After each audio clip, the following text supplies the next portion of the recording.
ইন্না মানে নিশ্চয়ই, আউয়ালা বাইতিন প্রথম ঘর, ইন্না আউয়ালা বাইতিন পৃথিবীর প্রথম ঘর হচ্ছে উদিয়া লিন্নাসি বিবাক্কাতাম মুবারাকা। ওই ঘরটার ভিত রাখা হয়েছে মক্কা মুকাররমায়, পৃথিবী অন্য কোনো শহরে নয়। এটা বড় বড় শহর রয়েছে, নিউ ইয়র্ক আছে, কলকাতা আছে, লন্ডন আছে, কোন শহরকে আল্লাহ কবুল করলেন না। বিবাক্কাতাম মুবারাকা, পবিত্র শহর হচ্ছে মক্কা। আল্লাহ বলছেন ওখানে পৃথিবীর প্রথম ঘরটা বানানো হলো, তার নাম কাবা। পৃথিবীর প্রথম ঘর ওইটা। তাহলে ঘরটা ভিত ক তারিখে হয়েছে? ভিত, এই গাড়িতে পানি থাকে তো তাড়াতাড়ি নিয়ে এসো তো, আমি সুগারের রুগী, আমার জিভ আটকে যাচ্ছে। দেখো দেখো নিয়ে এসো তো, যাও দৌড়ে যাও। আর কাছে কোনো কল থাকলে বলো, আমি খেয়ে আসি। উঠি আমি এক গ্লাস পানি বলেছি। পেছনে আছে ডিকিতে, গাড়ির ডিকিতে পেছনে আছে। এই পেয়েছি, কারবালাতে এসছি। আল্লাহ, আমাকে পেঁয়াজ লাগেনি, 480 সুগার, জিভ আটকিয়ে যায় মাঝে মাঝে, একটু একটু করে নিতেই হবে সব সময়। তো প্রথম ঘর হলো কাবা। সেটা কখন বানানো হয়েছে? ইতিহাসের ভিতরে দুই রকম ইতিহাস এসেছে। এক নম্বর হচ্ছে আল্লাহ তাবারাক ওয়া তাআলা হযরতে আদমকে জান্নাতুল ফিরদাউসে বানাচ্ছেন নিজের হাত দিয়ে। আল্লাহ তাবারাক ওয়া তাআলা জিবরাইল, মিকাইল, আজিজমা ইসরাফিলকে পাঠালেন পৃথিবী থেকে মাটি আনতে। কেউ মাটি নিয়ে যেতে পারল না। আজরাইল মাটি নিয়ে গিয়ে হাজির করে দিলেন এবং আল্লাহ নিজের হাতে একটাই প্রাণী বানিয়েছেন, সেটা হচ্ছে মানুষ।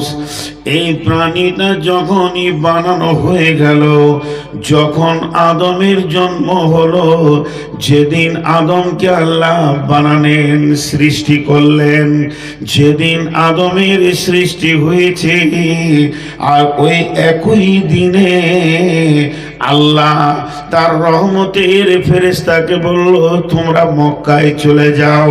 সেই মক্কাটা তখন কেমন ছিল? আপনার কিনা ইতিহাসবিদরা লিখেছেন, হুদুদে হারামের ভিতরে, হুদুদে হারাম বলা হয় যতটা জায়গাকে রসুল এরিয়া বেঁধে দিয়েছেন। ৭২,০০০ পাহাড় আছে বন্ধু, একটা দুটা নয়, ছোট বড় করে ৭২টি পাহাড়ের মধ্যখানে ওই যে ঘরটা বানানো হলো, একটা ছোট বালু, কয়েকটা পাথর আর বালুর চূড়া দিয়ে কয়েকটা কাঠ চাপিয়ে দিল। তখন তো আর আপনার কিনা সিমেন্ট ছিল না, বালি ছিল না, ওটাকে চাপিয়ে দিয়ে ওইটাকে কাবা বলা হলো। এই কাবা যেদিন তৈরি হয়, একই দিনে আদমের সৃষ্টি হয়। একটা তারিখ বললাম। দ্বিতীয় তারিখ কি? যেদিন আদমের জন্ম হয়, আল্লাহ প্ল্যান করে নিয়েছে আমি আদম নামে একটা প্রাণী পৃথিবীতে পাঠাবো। তার ২৫০০ বছর পূর্বে কাবাকে বানানো হয়েছে। দুইটা ইতিহাস। খালি ঘরের কথা 2 মিনিট বলি। কাবা মানে কি? কাবা মানে আমরা মনে করি বিরাট পবিত্র নাম, জি না। কাবা মানে এই যে পায়ের গোড়ালিতে একটা উঁচা হাড় আছে, গোটা পায়ের গোড়ালিতে ডান দিককার পায়ের ডান ধারে, বাম দিককার পায়ের বাম ধারে একটা উঁচু হাড় আছে না, এটাকে কাবা বলে। কাবা কোরআনে আছে, ফাগসিলু উজুহাকুম ওয়া আইদিয়াকুম ইলাল মারাফিকি ওয়ামসাউ বিরুসিকুম ওয়া আরজুলুকুম ইলাল কাবাইন। কাবা মানে একটা কাবা, আর কাবাইন মানে দুই কাবা। আল্লাহ বলছে যখন তোমরা নামাজ পড়তে যাবে তোমরা তোমাদের মুখটা ধোও, এটা হলো উজুর ফরজ, এবং হাতটা ধোয়ে কোনোই পর্যন্ত, আর মাথাটা মাসা করো, আর পা দুটা ধোও ওই কাবাইন মানে উঁচু হাড় পর্যন্ত।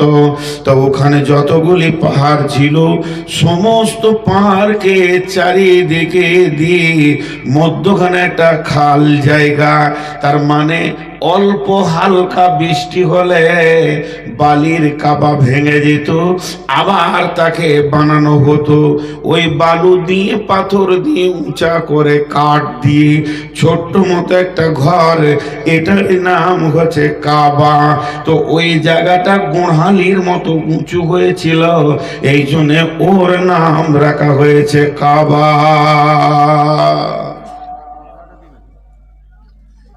আর একটা কি নাম? হারাম শরীফ, পবিত্র হারাম। শরীফ মানে পবিত্র,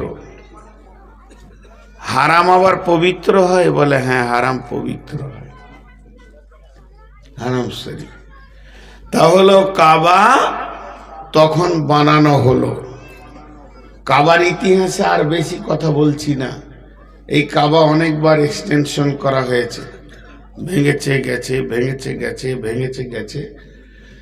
শেষ হযরত ইব্রাহিম আলাইহিস সালামকে দিয়ে কাবার আবাদ করা হলো। জি, রাজমিস্ত্রি ছিলেন নবীদের ভিতরে একজন, তিনি হলেন হযরত ইব্রাহিম আলাইহিস সালাম। তিনাকে ওখানে কাবাকে দিয়ে, তিনাকে দিয়ে কাবা আবাদ করা হলো। এই কথাটা 2 মিনিট পর বলবো। ঘরটা কার? আপনারা একবার মুখ খুলেন, ঘরটা কার? আল্লাহর। ওই যে কাগজটা দিয়ে দিয়েছি আপনাকে, ইস্তেহারটা দেন। এই যে লিখেছেন জামে মসজিদের উন্নতি কল্পে, তো এই জামে মসজিদটা কার? কার? আল্লাহ। তো বানাচ্ছে এনারা, আপনি আমি সবাই। এটা কেন? মসজিদ আল্লাহর ঘর, আল মসজিদু বাইতুল্লাহ, মসজিদ আল্লাহর ঘর। ওয়াল মাদ্রাসাতু বাইতি, মাদ্রাসা হচ্ছে আমার ঘর। রসুল বলছেন মসজিদ হচ্ছে আল্লাহর ঘর, মাদ্রাসা হচ্ছে আমার ঘর। আমি সিরিয়াল ওয়াইজ, যেমন বইয়ের সূচিপত্র থাকে, ধীরে ধীরে বলতে থাকবো, একটু ধৈর্য ধরে শুনবেন, মা বোনেরা শুনবেন। এই ইতিহাসগুলো আমাদের অনেক প্রয়োজন আছে। এই কাবা বানাতে গিয়ে শুধু ইব্রাহিমের কথা একা নাই, সব থেকে বড় ত্যাগ যে মেয়েটি করেছে সে হাজেরা। তো এই কাবা বানানো হলো। এই ঘরটা কার? আব্দুস সালামের। কে থাকে? আব্দুস সালাম থাকে, তার ছেলে মেয়ে বৌমা স্ত্রী নাতি পোতা বেটি জামাই থাকে। এই ঘরটা কার? আবুল কালামের। কে থাকে? আবুল কালাম থাকে। এই ঘরটা কার? আব্দুস সত্তারের। কে থাকে? আব্দুস সত্তার থাকে। পেছনে ঘরটা কার? আব্দুল হাকিমের। কে থাকে? আব্দুল হাকিম তার ছেলে পিলে বউ নিয়ে সে ঘাট ভরেছে, সেখানে ড্রেসিং টেবিল রেখেছে, সেখানে তার আসবাবপত্র, একটা মানুষের চলাফেরা জিন্দেগিতে হাঁড়ি পতিলা গ্যাস যা দরকার সেই ঘরে সাজানো আছে। তাহলে আল্লাহর ঘরে আল্লাহর কি খাটের দরকার আছে নাকি? আল্লাহর কি একটা ড্রেসিং টেবিলের দরকার আছে নাকি?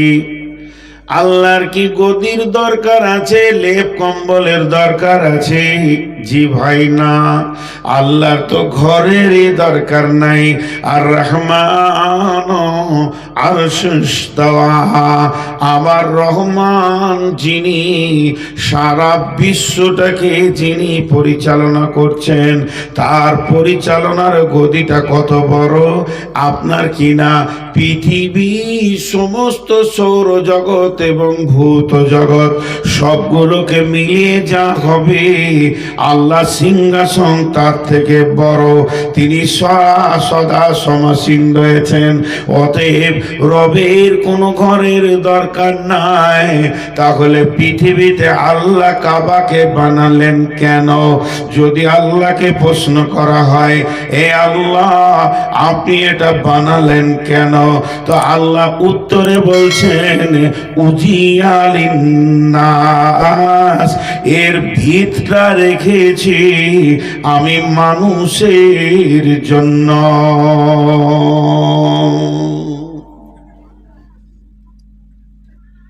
ভিতটা রেখেছি আমি মানুষের জন্য, আমাদের জন্য।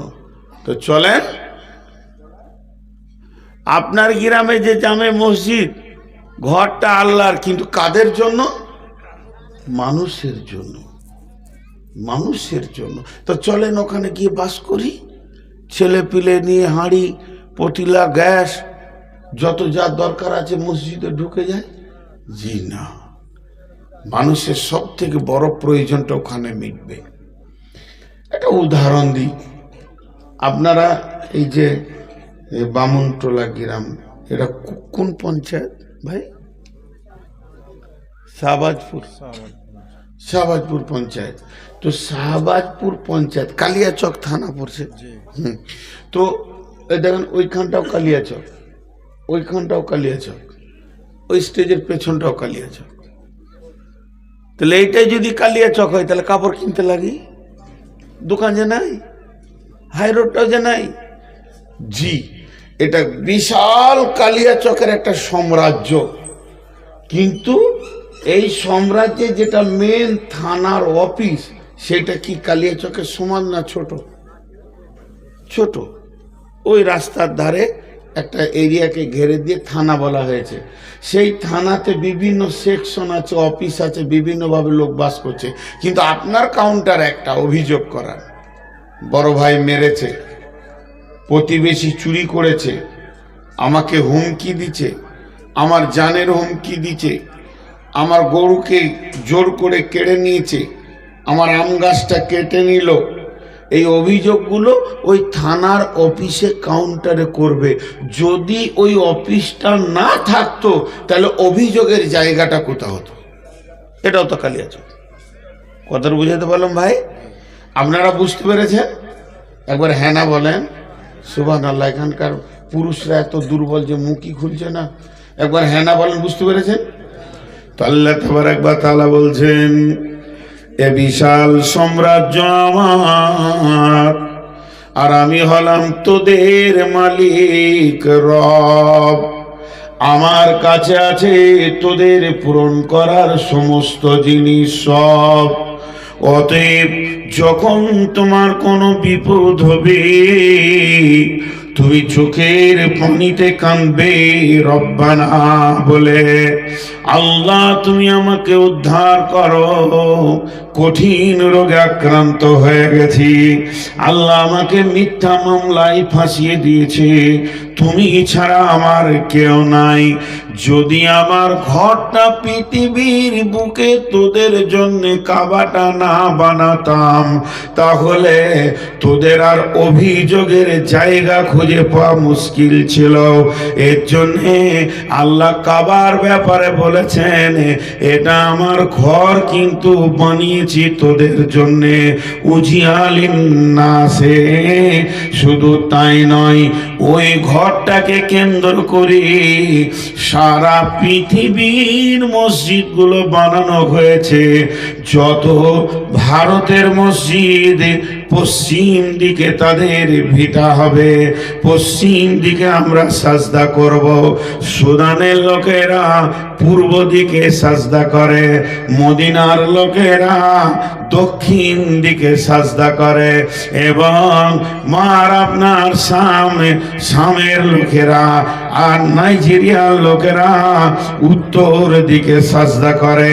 তার মানে আমি আমার অফিসটাকে এমন করে মিডিল জায়গায় বানালাম, বিশ্ববাসীরে তোরা পৃথিবীর কোন কোন থেকে তোদের গায়ে ব্রাঞ্চ অফিস করে দিলাম, জামে মসজিদ, ওয়াক্তে মসজিদ, ওখানে গিয়ে চোখের পানিতে রবের কাছে তোরা অভিযোগ করবি।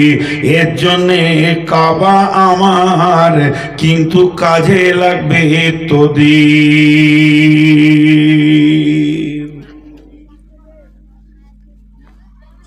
আপনাদের এলাকায় অনেক হাজি আছে, আমি জানি, সব হজ করতে গিয়েছে। আপনারা হজ করবেন না? এতগুলো লোক চুপ করে বসে আছে।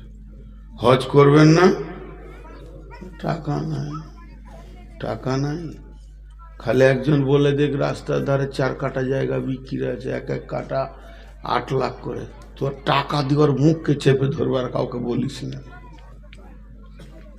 তারাও হজ করছে না, যাদের কাছে এই পরিমাণ টাকা আছে তারাও হজ করছে না। আল্লাহ কি বলছেন? যারা হজ করে আসে, আপনাদের এলাকায় যারা হাজি হজ করে আসে ওদেরকে দেখেছেন? যারা হজ করে আসে ওদেরকে দেখেছেন? হ্যাঁ না বলে না গো, মাইকও কঠিন, তো আবার শ্রোতাও কঠিন। একটু করে মুখ খুলেন, আপনাদের মুখ খোলাতে আমার শক্তিটা বাড়বে। তো হজ করে আসে, এদের কি জুতি হচ্ছে না নাকি তখন থেকে? হ্যাঁ, এদের জুতি হচ্ছে না। তো হজ করে এসে কি করে? মাথায় টুপি লাগিয়ে, সাদা জুব্বা দিয়ে, মাথায় রুমাল দিয়ে, মনে হবে যেন ফেরেশতা, যে চুপচাপ ঘরে বসে আছে খেজুর আর জমজমের পানি নিয়ে। আই খালি জমজম খা আর আমাকে হাজি বল না। হ্যাঁ, ধুলিয়ানের এক হাজির কাছে মাদ্রাসা থেকে গিয়েছে, কত লিখবো? বলে লিখো 200 টাকা। 200 টাকা লিখে জানাব অমুক, খালি হাজি লেখেনি, বলছে টাকা ফেরত দে। তুই আমার নামে হাজি লিখলি না কেন? টাকা ফেরত দে। দেখেন কোন ভেজাল। কিন্তু আল্লাহ বলছেন না, আমি ঘন্টা বানালাম উজিয়ালিন নাসি হুদাল লিল আলামিন, সারা পৃথিবীর এটা হেদায়েতের কেন্দ্রবিন্দু হবে। এখানে মানুষ আসলে তার ইমানের পরিবর্তন হবে, তাকে জমজম নিতে হবে না, সে নিজেই জমজম বেনে যাবে, তার হেদায়েত হয়ে যাবে, সে আর বেঈমান থাকবে না, এবং হেদায়েতকে মাথায় করে নিয়ে বাড়ি ফিরে যাবে। আর বাড়িতে যাওয়ার পর সে আর বসবে না, চুপচাপ থাকবে না, প্রতিটি বাড়ির দরজায় দরজায় গিয়ে বলবে আমি মক্কা থেকে এসেছি, সারা পৃথিবীর শ্রেষ্ঠ হেদায়েতের জায়গা থেকে এসেছি। ও সুদারু তুমি সুদ ছেড়ে দাও, ও জুয়ারি তুমি জুয়া ছেড়ে দাও, ও মাতাল তুমি মদ ছেড়ে দাও, ও বেনামাজি তুমি মসজিদে এসে যাও। এই দাওয়াতের কাজে মত পর্যন্ত লেগে যাবে। মদিনাতে কোনো আমল নাই, মদিনাতে কোনো আমল নাই, হজ বা উমরার কোনো আমল মদিনাতে নাই। মদিনা এমন একটা শহর, ওখানে যদি আপনি না যান তাও হজ হয়ে যাবে, তাও উমরা হয়ে যাবে, মক্কা থেকে ফিরে এলেই হয়ে যাবে। হজ যে জায়গাগুলোতে করতে হয়, উমরা যে জায়গাতে করতে হয়, ওগুলো সব মক্কাতে আছে, মদিনাতে নাই। তার তারপরও হাজিদেরকে 2 দিন 5 দিন 10 দিন হলো মদিনার মাটিতে রাখে। কেন রাখে? সেখানে গেলে দেখবেন জারকুল বাকিতে 10 থেকে 12,000 শহীদ শুয়ে রয়েছেন। হযরত নবী মুহাম্মদ রাসূলুল্লাহ সাল্লাল্লাহু আলাইহি সাল্লাম শুয়ে রয়েছেন। এই কবরগুলো জিয়ারতের জন্য মদিনা নিয়ে যাওয়া হয় না, ওদের জন্য আপনি এই ভাগজান থেকে আপনার এই বামনটোলা থেকে দোয়া করলেও হয়ে যাবে, এখান থেকে দরুদ পড়লেও রসুল পেয়ে যাবে। তবে ওখানে প্রেক্ষাপটে ফিল্ডে নিয়ে যাওয়া এই জন্য হয় যে তুমি এটা দেখলে তোমার মেজাজটা তৈরি হবে যে আমি যতদিন বেঁচে আছি আর মেহনত বন্ধ করব না, মরতে মরতে কবরে যাব তাও করতে করতে বেনামাজির দরজায় কানবো। এই মেহনতটা শিকার জন্যে মদিনাতে নিয়ে যাওয়া হয়। সেখানে মসজিদে নববী আছে, ওটাকে কেন্দ্র করে মসজিদে নববীতে নিয়ে যাওয়া হয়। অতএব আমার আল্লাহ বলছেন, গোলাম রে তুমি মক্কা আসছো কেন? আগে নিয়তটা ঠিক করে লাও। তোমার মক্কা আসার একটাই কারণ যে আমি কাবাকে আবাদ করেছি ইব্রাহিমকে দিয়ে, নামাজ পৃথিবীতে আবাদ করেছি আমি, এই কাবার নকশাই তাদের বিশ্বে ছড়িয়ে দিয়েছি। অতএব তুমি মক্কা আসবে ঈমান নেওয়ার জন্যে, হুদাল্লিল আলামিন, এবং মদিনায় যাবে মেহনত শিখার জন্যে। তারপরে তুমি দেশে ফিরে চলে যাও। আমাদের হাজিরা কি করছে? মক্কায় যেছে জমজম লিছে, আর মদিনাতে হুঁড়া হুঁড়ি করে খেজুর 1 মণ নিয়ে লিছে, যে প্লেনে চাপার সময় 10 কেজি বেশি। কি বিপদ যে হচ্ছে, কি যে বিপদ হচ্ছে এই হাজিদেরকে নিয়ে। খুব ধ্যানের সঙ্গে শুনবেন। মক্কা কাকে বলে, মদিনা কাকে বলে? 16-17 বছর প্রায় কাছাকাছি হয়ে গেল, জুয়াশা করতে করতে করতে করতে মাথা বিগড়ে গেল হাজিদের আচরণ এবং দালালদের আচরণ দেখে। ছোট্ট একটি বই, আমি বাংলাদেশি স্টেজ থেকে নামলেই বলে, হুজুর আপনার বই নেই। লাইট মারছে কেন আমাকে? কি সুন্দর লাইট মেরে রেখেছে। কে গো? হ্যাঁ দেখেন তো, চোখে লাগছে না? লাইটটা কেন মারছেন? কি হলো? মনে হয় হাজিটা জীবনটা হয়তো রাগ করে লিজু।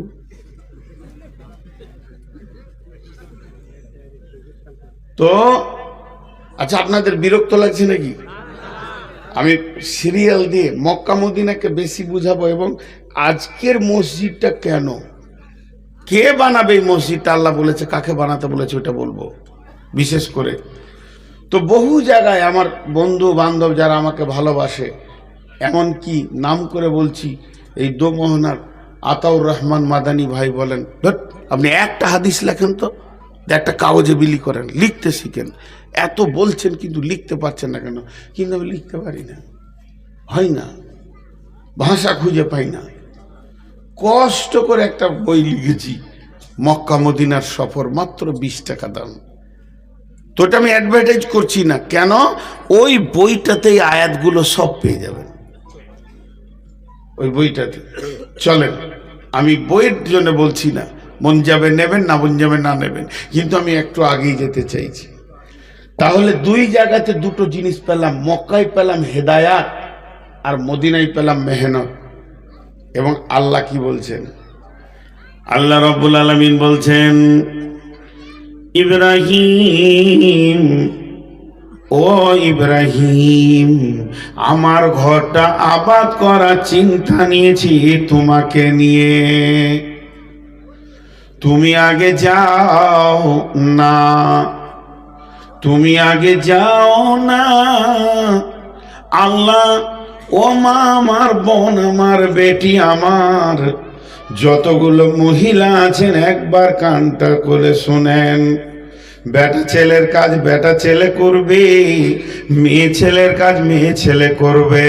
কিন্তু আমার রব তার বাড়ি বানানোর যখন প্ল্যানটা নিয়ে নিলেন, চিন্তা ভাবনা নিয়ে নিলেন, ওটাকে মজবুত করে বানাতে হবে, বিশ্ব মানবকে সেখানে আমি হাজির করব, তাদেরকে আমি দাওয়াত দিয়ে দিব, যে ইচ্ছা সে ওখানে পৌঁছে যাবে।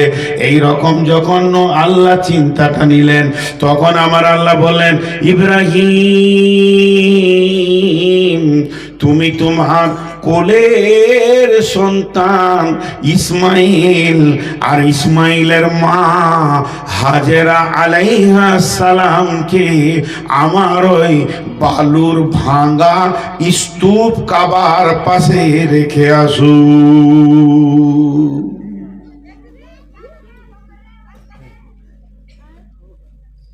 শিয়াল ডাকাচ্ছে না মানুষ, মানুষ মেয়ে ছেলের কণ্ঠ এত জোর, সুবহানাল্লাহ।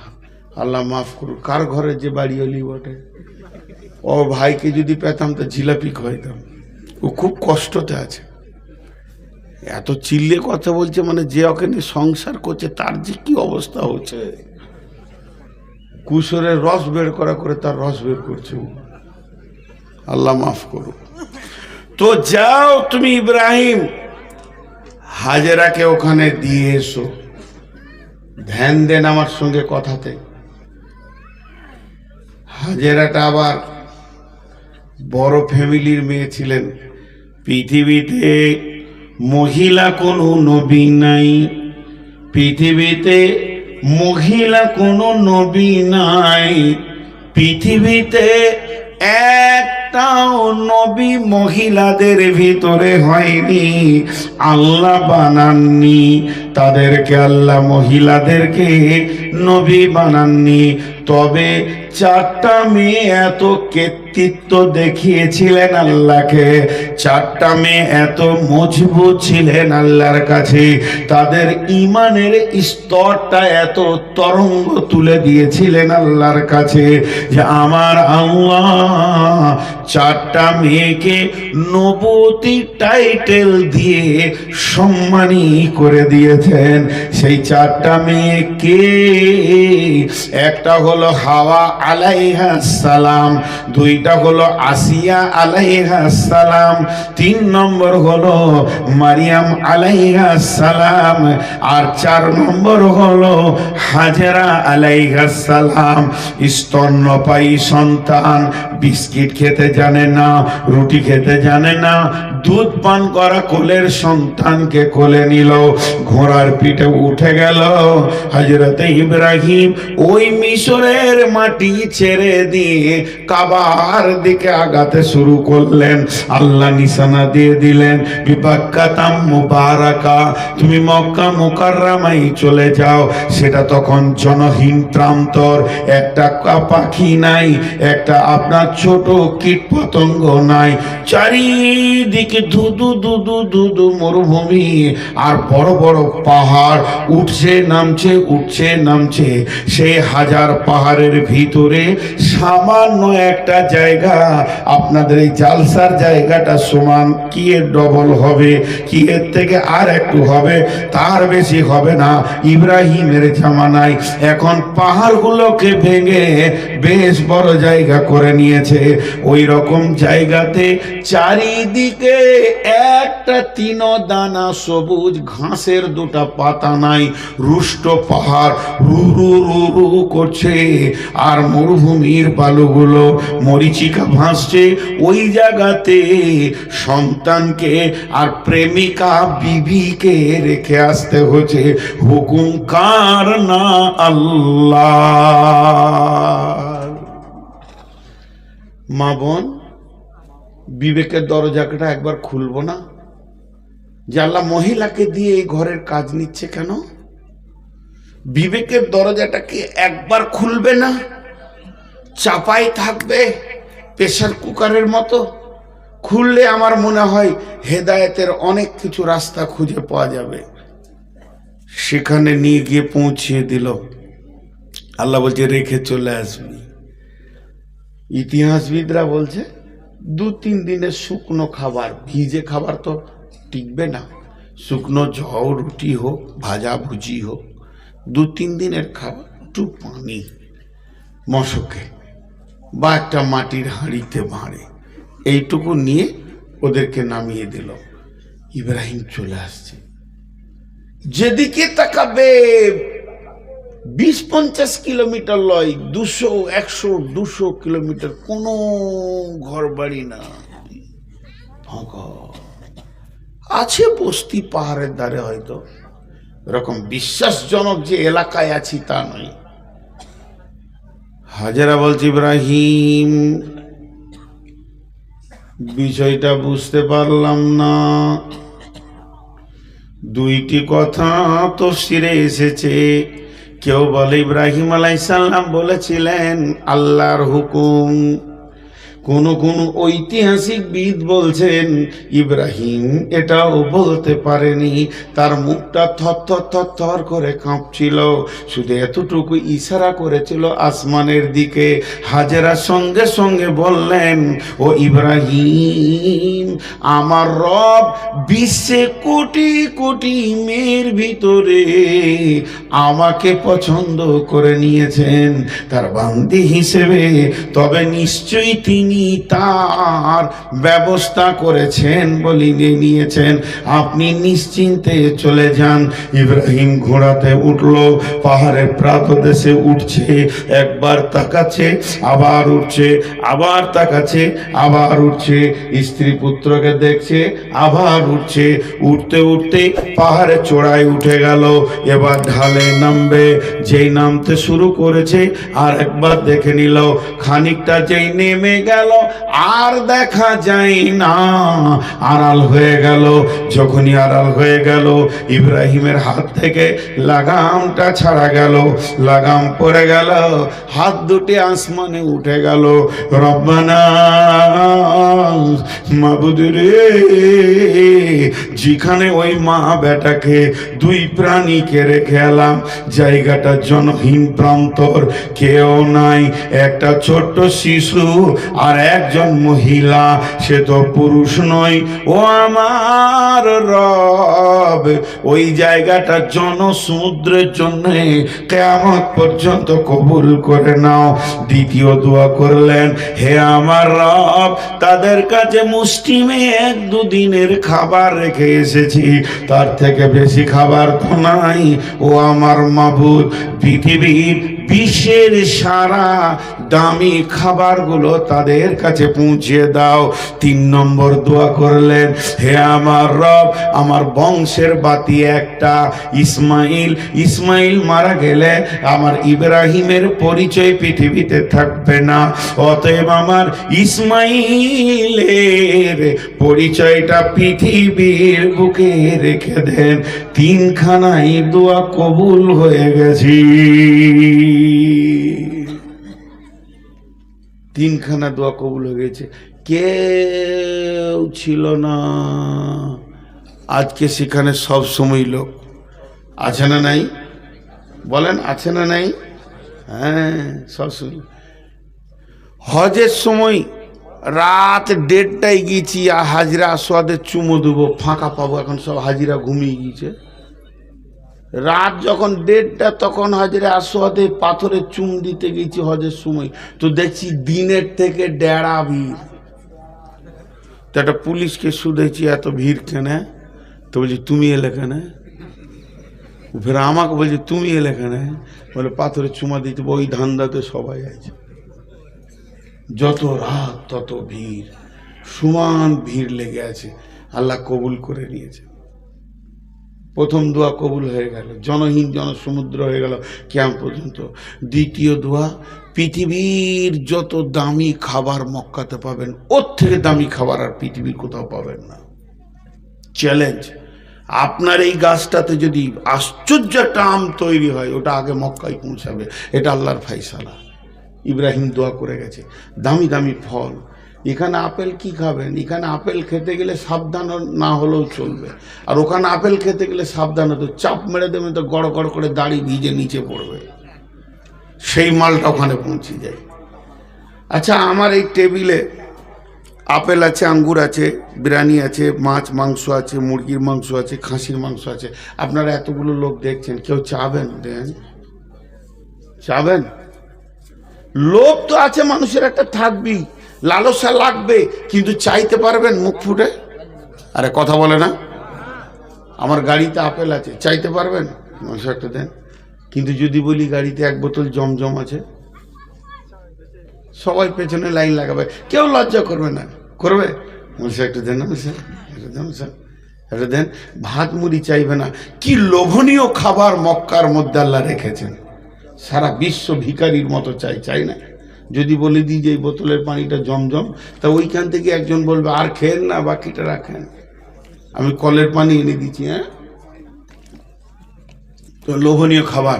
দ্বিতীয় দোয়া কবুল হয়ে গেল।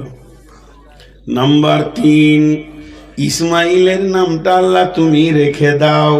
এর জন্য আল্লাহ তাবারাক ওয়া তাআলা ইসমাইলের বংশ থেকে নবী মুহাম্মদুর রাসূলুল্লাহ সাল্লাল্লাহু আলাইহি ওয়াসাল্লামকে নিয়ে নিলেন। ওই ইব্রাহিম কত বড় কাজ করেছেন বন্ধুরে। আমার আল্লাহ বলছেন ফিহি আয়াতুম মাকাম ইব্রাহিমা।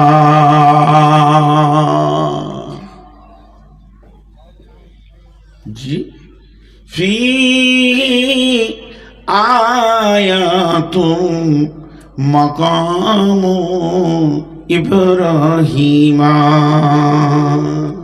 আপনাদের জামে মসজিদটা কোথায় আছে? এটাই? মাশাআল্লাহ, মসজিদের পাশেই রয়েছি, মনটা ভরে গেল। মসজিদকে ভালোবাসলে রহমতের ছায়াতে কিয়ামতের মাঠে জায়গা পাবে। আচ্ছা, এখন একটা কথা জিজ্ঞেস করব, আপনারা উত্তর দেবেন। আমি নূর মোহাম্মদ বলছি, গোটা মসজিদটাকে ভেঙে উড়িয়ে দেবো, উড়িয়ে দিয়ে যতটা জায়গা আছে ও 3 গুণ জায়গা এখানটা কিনবো, যত কোটি টাকা লাগে। কেনার পর আপনারা যেমন করে বলবেন ওই রকম নকশাতে মসজিদ হবে, যত কোটি টাকা লাগে আমি একাই দিব। কিন্তু শর্ত হচ্ছে ওই যে মিম্বারে যেখানে খুতবা দেয় ইমাম, নামাজ পড়ায় মেহরাব, ওর পাশের জায়গাটা 10 হাত বাই 10 হাত স্টেজের সমান বা স্টেজের হাফ আমার নিজস্ব ব্যক্তিগত থাকবে। মানবেন? এতগুলো লোক বলেন মানবেন? ওখানে আমি পানের ঢপ করবো আর কি, ওটা আমার থাকবে, বাকি আপনারা যা করবেন করেন।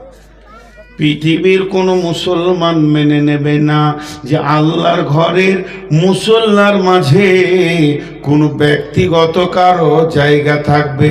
তবে শুনেলেন এই মসজিদে কতগুলো ক্যাপাসিটি আছে, একসঙ্গে নামাজ পড়বে কতগুলো, 500, 1000, 2000।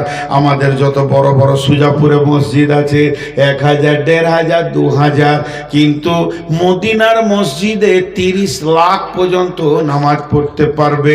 কেউ বলেছে ভিতরে 10 লাখ, বাইরে চত্বরে 20 লাখ, 30 লাখ, এতটা ক্যাপাসিটি আছে। আর কাবা শরীফে ইমাম সাহেব যেখানে নামাজ পড়ান, কাবা শরীফে ইমাম সাহেব যেখানে নামাজ পড়ান, ওইটাতে গোল করে নামাজ হয়। নামাজ হতে হতে ওই গোল দাগটা কত দূর গেছে, রোডের ওপরে দাগ মেরে দিয়েছে, দোকানের গা ধরে দাগ দিয়ে দিয়েছে। যতটা চত্বর আছে বর্তমানে ইঞ্জিনিয়াররা বলছে একসঙ্গে 1.5 কোটি লোক নামাজ পড়তে পারবে। কত বললাম? 1.5 কোটি। যে ভেজালটা কোথা? এইটা হলো কাবা শেষ, এইটা হলো কাবা শেষ, কাবার পূর্ব দিক। এখানে হলো কাবার দরজা, এই জায়গায় হলো হাজরে আসওয়াদ পূর্ব দক্ষিণ কোণে।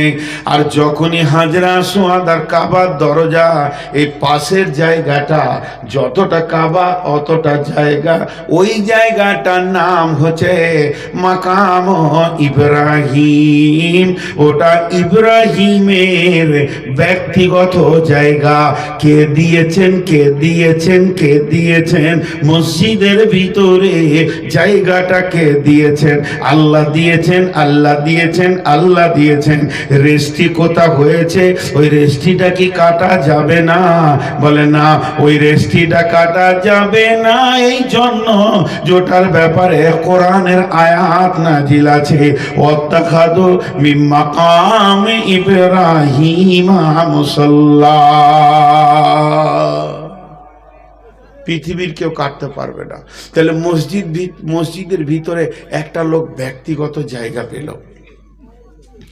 কেন পেল? মসজিদের ভিতরে একটা লোক ব্যক্তিগত জায়গা পেল, কেন পেল? বেটা ছেলেরা নিজের নিজের বিবেকে ধাক্কা মারেন।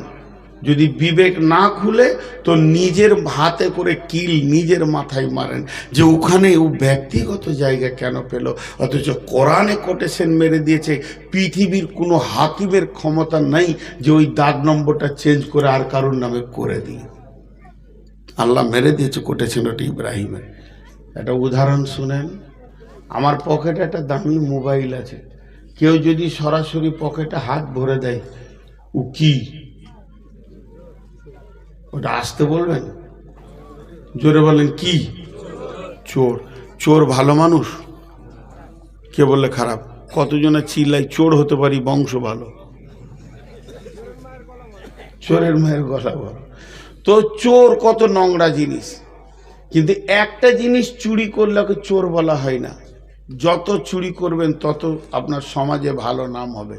সেটা কি বলেন তো? দিল। দিল, হৃদয়, প্রেম দিয়ে দিল চুরি করলেন।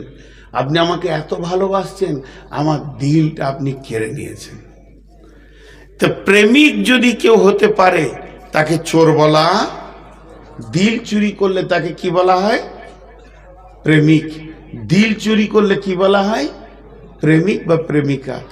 যখনই কারো দিল চুরি করে নেবেন আপনি এইখানটা, তখন আমার পকেট থেকে মোবাইলটা অটোমেটিক আপনার হাতে চলে যাবে, আর চোর কেউ বলবে না। ইব্রাহিম আলাইহিস সালাম আল্লাহর দিলটাকে কত আপন বানিয়েছিলেন। আল্লাহ নিজের ঘরের ভিতরে ইব্রাহিমকে জায়গা দিয়ে দিলেন। হাজিরা দেখেছেন পায়ের চিহ্নগুলো এখন আছে, ইব্রাহিমের পায়ের চিহ্ন, একটা পায়ের দাগ এখনো রেখে দেওয়া হয়েছে সেই কাবার চত্বরে। তাহলে তার সে আল্লাহর কত বড় প্রেমিক ছিলেন। এবার চলেন মা আমার, বোন আমার, খাবার তো 3 দিনের শেষ। আর বর্তমানে সায়েন্সের যুগে কিলোমিটার মাপ করে দিয়েছে। ইব্রাহিমের বাড়ি থেকে হাজেরা ছিল 750 কিলোমিটার দূরে। শিলিগুড়ি থেকেও কলকাতা আরো বেশি দূরে।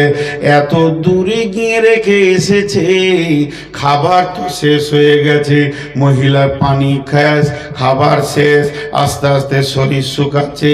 মেয়েদের শরীর শুকালে স্তনও শুকিয়ে যাবে। শিশু ইসমাইলও দুধ পাচ্ছে না। এবার শিশু ইসমাইলের কান্না শুরু করেছে।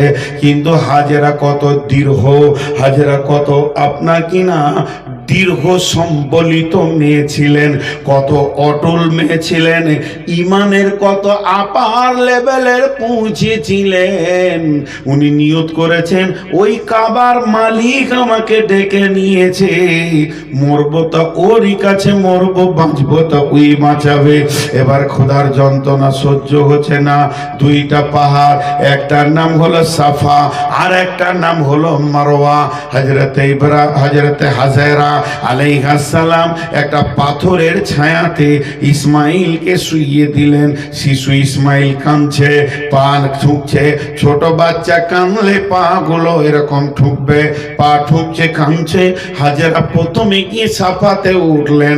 পাহাড়ে ওঠার পর বলছেন, কে আছো গো? আল্লাহর কোন গোলাম, আমাকে কিছু খাবারের ব্যবস্থা পানীয় দাও। এই বলে সে পাহাড়ের নিচে নামলো। আর যখন পাহাড়ের নিচে নেমে এই পাহাড়ে উঠতে গেছে, ওটা এতটা পরিমাণে খাল ছিল যে বাচ্চাটা দেখতে পেয়েছিল না। ওই ক্ষুধার্ত অবস্থায় ওই জায়গায় উনি ধরেছেন। আর ধরার পর মারোয়া পাহাড়ে উঠেছে। এবার হলো সাফা মারোয়া, মারোয়া সাফা, সাফা মারোয়া, মারোয়া সাফা। এই করতে করতে করতে করতে 7 চক্কর যখন হয়ে মারোয়া পাহাড়ের ওপরে দাঁড়িয়ে আছেন, আর ছেলেকে দূরে থেকে দেখছেন আর বলছে, মাবুদ তুমি আমাদের ব্যবস্থা নাও। ইসমাইল পা টুকে যেখানে কাঁদছে, ইসমাইলের পায়ের কাছে একটা নওজোয়ান, একটা যুবক, সুন্দর সুশ্রী চেহারা, এটা অন্য কেউ নয়, ইনি ছিলেন জিবরাইল আলাইহিস সালাম। নিজের পায়ের গোড়ালিটা জোর করে মেরে দিলেন ইসমাইলের পায়ের কাছে। আর যখনই জোর করে মেরে দিলেন, ফিঙ্কি ধরে পানি উঠতে শুরু করলো। আল্লাহর কাবাকাটি খুলে গেল, আসমানের দরজা খুলে গেল, আল্লাহর গোডাউনের তালা খুলে গেল। হাজেরা ধরে আসলো, বালু দিয়ে পাথর দিয়ে বললেন জম জম জম, যা দিয়ে বললেন। হাজেরা আরবি জানতেন না, তিনি ইব্রানি ভাষার মেয়ে ছিলেন। হাজেরা আরবি জানতেন না, তিনি ইব্রানি ভাষার মেয়ে ছিলেন। ওটা যদি আরবিতে হতো যে জম জম হতো, জিম দিয়ে হতো, তা উনি যা দিয়ে বলেছেন। আজও জমজমে যা দিয়ে লিখা আছে, ঝক্করকে কেউ চিন্তা করেনি। পানি জমে গেল, সে পানি এত মধুর পানি। ওই জমজমের পানিতে 3টি গুণ আছে। 1 নম্বরে পিয়াস নিবারণ হয়, ও সব পানিতে, আপনার আমার কলের পানিতেও পিয়াস নিবারণ হয়। 2 নম্বরে অত্যন্ত যদি ভোগ লাগে, দুনিয়ার আপনার পানি আমার পানি খেলে পেটে ব্যথা করবে, কিন্তু জমজম যদি পেট ভরে খান ব্যথা করবে না, ও ভোগও নিবারণ করে। 3 নম্বরে বিশ্বনবী বলেছেন, দোয়া পড়ে যদি কেউ নিয়ত করে খেতে পারে তো শরীরের রোগ পর্যন্ত ভালো হয়ে যাবে। আপনার ঈমান যেমন শেফা তেমন। সেই জমজমের কূপের পানি উঠলো, হাজেরা সেই পানি পান করলো। ও মা হাজেরা রে, তুমি কেমন মহিলা, তুমি একা দৌড়েছো ওই সাফা মারোয়াতে, যে জায়গায় উনি দৌড়েছেন। যত বড় মিনিস্টার হোক না কেন, হজ করতে গেলে বাদশাকেও ওখানে দৌড়তে হবে। ও মা হাজেরা, তুমি আল্লাহকে কত আপন বানালে যে সারা বিশ্বকে তুমি জমজমের পানি খাইয়ে দিলে।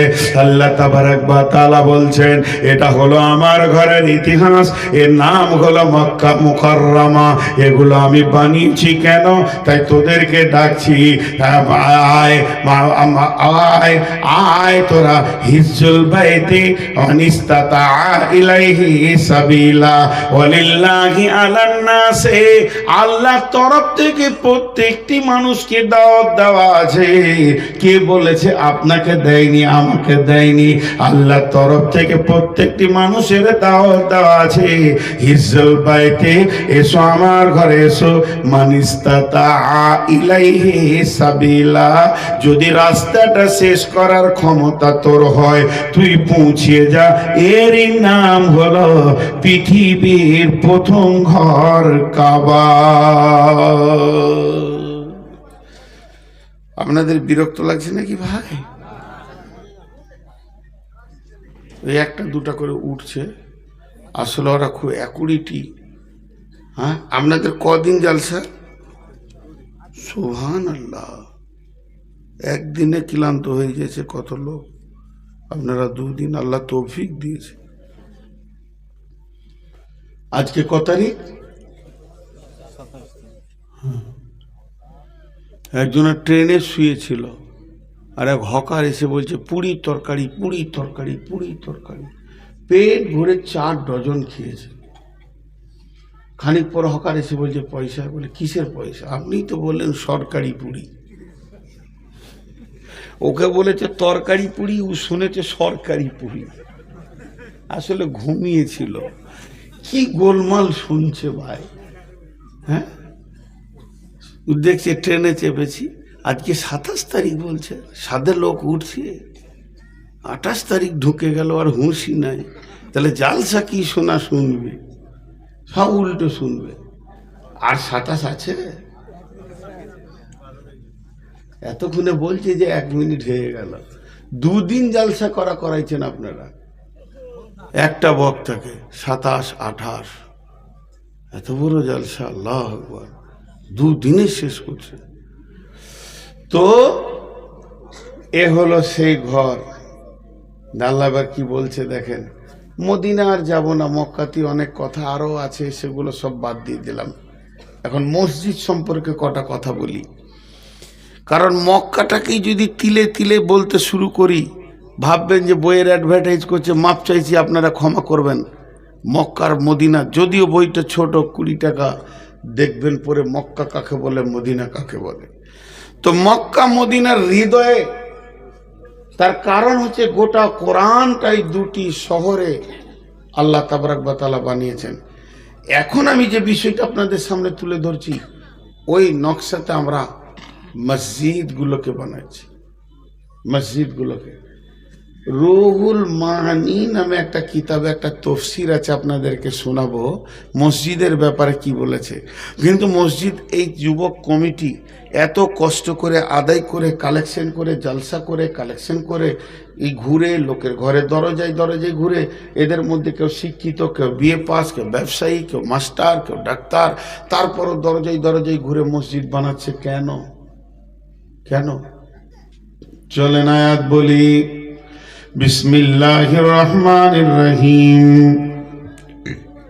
ইন্নামা ইয়ামুরু মাসাজিদাল্লাহি মান আমানা বিল্লাহি ওয়াল ইয়াউমিল আখিরি ওয়া আকামাস সালাতা ওয়া আতাজ যাকাতা ওয়া লাম ইয়াখশা ইল্লাল্লাহ ফাআসা উলাইকা আইয়াকুনু মিনাল মুহতাদিন। ধ্যান দেয়া একটা শোনেন। টোটোতে একটা লোক এলো, লোকটা আসার পর মাস্টারের ঘরে উঠলো। লোকটা কিন্তু মূর্খ, চাষি লোক, উঠেছে মাস্টারের ঘরে, প্রফেসরের ঘরে। তো লোকটা কার মেহমান? মাস্টারের মেহমান, প্রফেসরের মেহমান। এবার আপনারা মুখ খুলে বলেন, ওই মেহমান যখন কারো বাড়িতে উঠে, তো দস্তরখানা বা খানচার খাবারটা কে আনবে? প্রফেসর আনবে না মেহমান আনবে? যত বড়ই মৌলানা হোক ও আনবে। মেহমানের সম্মান বেশি। তাহলে এর ঘরে উঠলে মাস্টারের মেহমান, এর ঘরে উঠলে ডাক্তারের মেহমান, আর যে আল্লাহর ঘরে উঠবে সে আল্লাহর মেহমান। আল্লাহ তাবারাক ওয়া তাআলা একটা শব্দ ব্যবহার করছেন, ইন্নামা ইয়ামুরু মাসাজিদাল্লাহি, তোমরা মসজিদের দেখভাল করো, মসজিদের তামির দাও, মসজিদের সার্বিক কল্যাণের কথা চিন্তা করো। আরেকবার বলছি, মসজিদের সার্বিক কল্যাণের কথা চিন্তা করো, মসজিদের সার্বিক কল্যাণের কথা চিন্তা করো। এখন আপনারা একবার বলেন, মসজিদ ভাঙা গোনা না নেকি? একজন খালি বলেছে গোনা, আর বাকি লোক কটা চুপ বসে আছে। হাজি ভাই, আমি একটা প্রশ্ন করছি, তার উত্তরটা তো কমসে কম দেন। আমি যে আপনাদেরকে একটা কথা জিজ্ঞেস করছি, ধরেন আপনার থেকে আমার সম্মান কম, এটা আপনি যে আইডিয়াটা করেছেন ঠিক, আপনার আইডিয়াটা অনেক ভালো, আপনি শিক্ষিত, আমি একটা মূর্খ, কিন্তু আমি তো মেহমান রে ভাই। এইটুকু তো দাবিটা আমার সত্য, কারণ আপনার জুতোর যোগ্য আমি নই, কিন্তু তারপরও তো আমি মেহমান রে ভাই। আমি একটা কথা জিজ্ঞেস করছি, আপনারা উত্তর দিচ্ছেন না। কত কষ্ট হয় দিলে বলেন তো। যদি আপনি আমার চেয়ারে বসতেন, তাহলে এই উত্তরটা না পেলে দিলে কত চোট লাগে আপনিও বুঝতে পারতেন, যেটা কত খারাপ লাগে। এতগুলি লোক রায় কাটছে না, তার থেকে মাইক ম্যানই ভালো। ওকে খালি বলছি বক্স পেছনে লাগাবো, বলছি বকেন আপনি, ও কোনো সময় মুখ বন্ধ করে নাই, ওই ভালো আমার কাছে। তা আপনারা একটু মুখ খুলেন আল্লাহর রাস্তে। মসজিদ ভাঙা গোনহা না নাকি? গোনহা। কিন্তু যদি পুরাতন মসজিদ হয় ভাঙতে হবে, কি করবেন? লিভার লাগবে বলছে, 1 লাখ টাকা লাগবে, ভেঙে দিব। গাঁয়ের ছেলেরা বলছে আমরা ভাঙবো। নেকি না গোনা? তাই ভাষাটা কি ইন্নামা ইয়ামুরু, ইয়ামুরু মানে বানানো, ইয়ামুরু মানে ভাঙা, ইয়ামুরু মানে আপনার কিনা তৈরি করা, ইয়ামুরু মানে ভিত শুধু তুলে দেওয়া। তার মানে আল্লাহ বলতে চাইছে একটা মসজিদের যেদিকে ভালাই হবে, সার্বিক কল্যাণের চিন্তা করবে তোমরা। ইন্নামা ইয়ামুরু মাসাজিদ আল্লাহে, আল্লাহর ঘরের, আল্লাহর মসজিদের সার্বিক কল্যাণের কথা চিন্তা করো তোমরা। তারা কারা, কোন শ্রেণীর লোককে বলছে? যার ভিতরে 5খানা গুণ আছে। মান আমানা বিল্লাহি ওয়াল ইয়াউমিল আখিরি ওয়া আকামাস সালাতা ওয়া আতাজ যাকাতা ওয়া লাম ইয়াখশা ইল্লাল্লাহ। এই 5টা মানুষ, এই 5 ধরনের মিজাজ যাদের আছে, যার কাছে এই 5টা গুণ আছে, ওই লোকেদেরকে আল্লাহ বলছেন এই 5টা গুণ যার ভিতরে নাই, এই 5টা গুণের আওতাভুক্ত যে পড়ছে না, এদের কাছ থেকে আল্লাহ কাজ নিতে চাইছেন না, নিতে চাইছেন ওরই কাছে যার ভিতরে 5টা গুণ আছে। ওদেরকে আল্লাহ বলছেন তোরা আমার ঘরের দেখভাল কর,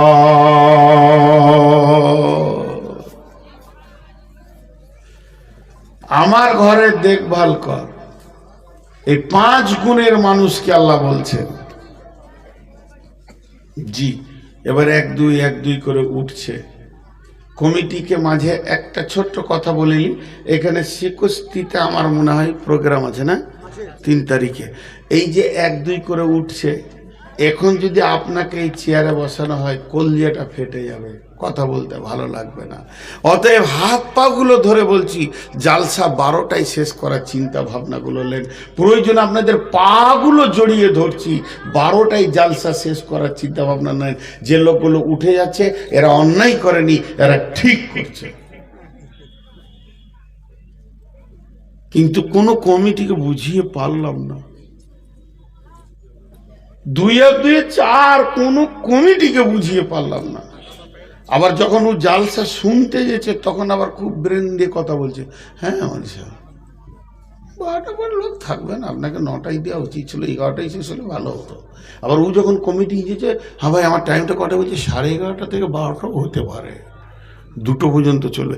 এই যে কেন যে এই বিঘারটা পৃথিবীতে রয়েছে, শুধু এখানে নয়, আমি এই কমিটিকে বলছি না, বিশ্বের সমস্ত জালসা কমিটিকে বলছি 12টায় শেষ করেন। যতই দিনাজপুরে জালসাগুলো এখন 11টায় শেষ হচ্ছে। তো যাই হোক ভাই, আপনারা যারা যে কটা লোক বসে আছেন আর উঠিয়েন না। মানুষ যখন উঠে তখন বক্তার হৃদয়ে খুব চাপ হয়, এই জন্য কথাটা বললাম। আপনারা কেউ উঠবেন না। যে আল্লাহ বলছেন তোরা আমার মসজিদকে দেখভাল কর, আল্লাহ নিজে বলছে আমার ঘরের দেখভাল তোরা করবি না তো কে করবে? সেই 5টা গুণ কি? এবার হাতের দিকে তাকান। মান আমানা বিল্লাহি, আমার উপরে যার বিশ্বাস আছে। আমি কে, আমি কেমন, আমি কি করতে পারি, আমি কে, আমি কেমন, আমি কি করতে পারি, আমার ক্ষমতার উপরে যার বিশ্বাস আছে। দ্বিতীয় যে ওয়াল ইয়াউমিল আখিরি, এবং আমি তোদের সামনে একটা প্রতিনিয়তি তত্তর করে দিন নিয়ে আসি, সেটা হলো কিয়ামতের দিন। এইটার উপরে যার বিশ্বাস আছে, ওই দিনটার নাম হলো হিসাবের দিন। সে আমার মসজিদ বানাবে, মসজিদের হিসাব রাখবে, মসজিদে দান করবে। ও আকামাস সালাতা, যে লোকটা নামাজ কায়েম করবে, যে নামাজ পড়ে না, যে নামাজ পড়ে না, তোমাকে মসজিদের চিন্তা নিতে হবে না। ও বেনামাজি, তুমি মসজিদের চিন্তায় আসিও না। কারণ যারা সপ্তাহে একদিন নামাজ পড়ে, যারা সপ্তাহে জুমা পড়ে, এরা নামাজি নয়, এরা নামাজি নয়, এরা নামাজি নয়, এরা নামাজি নয়, এরা নামাজি নয়, এরা নামাজি নয়, এরা নামাজি নয়, এরা নামাজি নয়। যে লোকটা জুমাও পড়ে না, ওই লোকটা যেমন এই লোকটা তেমন। অর্থাৎ শুধু জুমা পড়নেওয়ালা নামাজি নয়, নয়, নামাজি নয়, নামাজি নয়, নামাজি নয়, কোনো রকমই তাকে নামাজি বলা যাবে না। অতএব যে 5 ওয়াক্তে নামাজ পড়ে, ওয়া তাযাকাতা, মাল যদি বেশি হয়ে থাকে আর ওই লোক যদি যাকাত দেয়, এবং ওয়ালাম ইয়াখশা ইল্লাল্লাহ, আল্লাহ ছাড়া পৃথিবীর কাউকে ভয় করে না, কোনো ডনকে মাস্তানকে ভয় করে না, শুধু ভয় করে তো আল্লাহকে করে, এই ব্যক্তিকে আমার রব বলছে তুমি আমার মসজিদের দায়িত্ব দেখাশোনার লাও।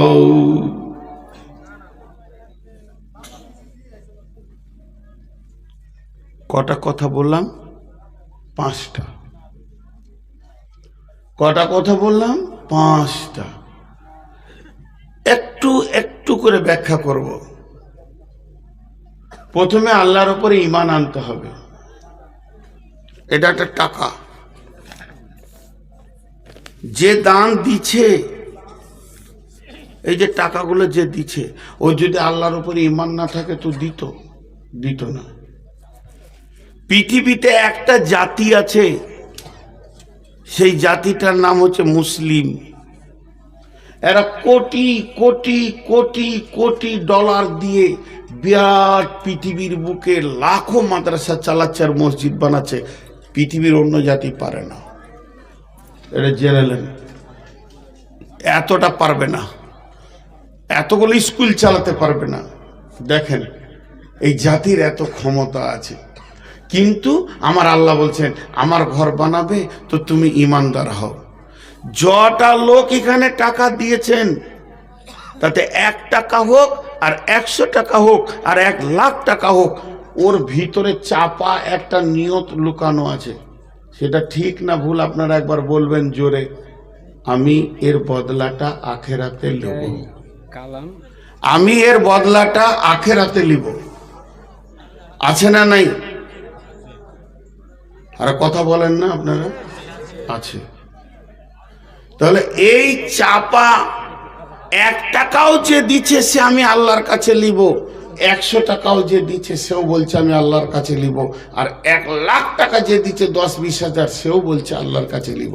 তাহলে এই সুন্দর তরিকাটা কারো কাছে নাই। ওই জন্য আল্লাহ বলছে যদি তোর ঈমান থাকে, আমার কাছে 20 লাখ টাকা আছে, আমি যাব বিদেশে বেড়াতে, চেন্নাই যাব চিকিৎসা করতে, 6 মাস আসবো না, ক্যাশটা দুবো কাকে, ক্যাশটা দুবো কাকে, ক্যাশটা দুবো কাকে, কার কাছে রেখে যাব?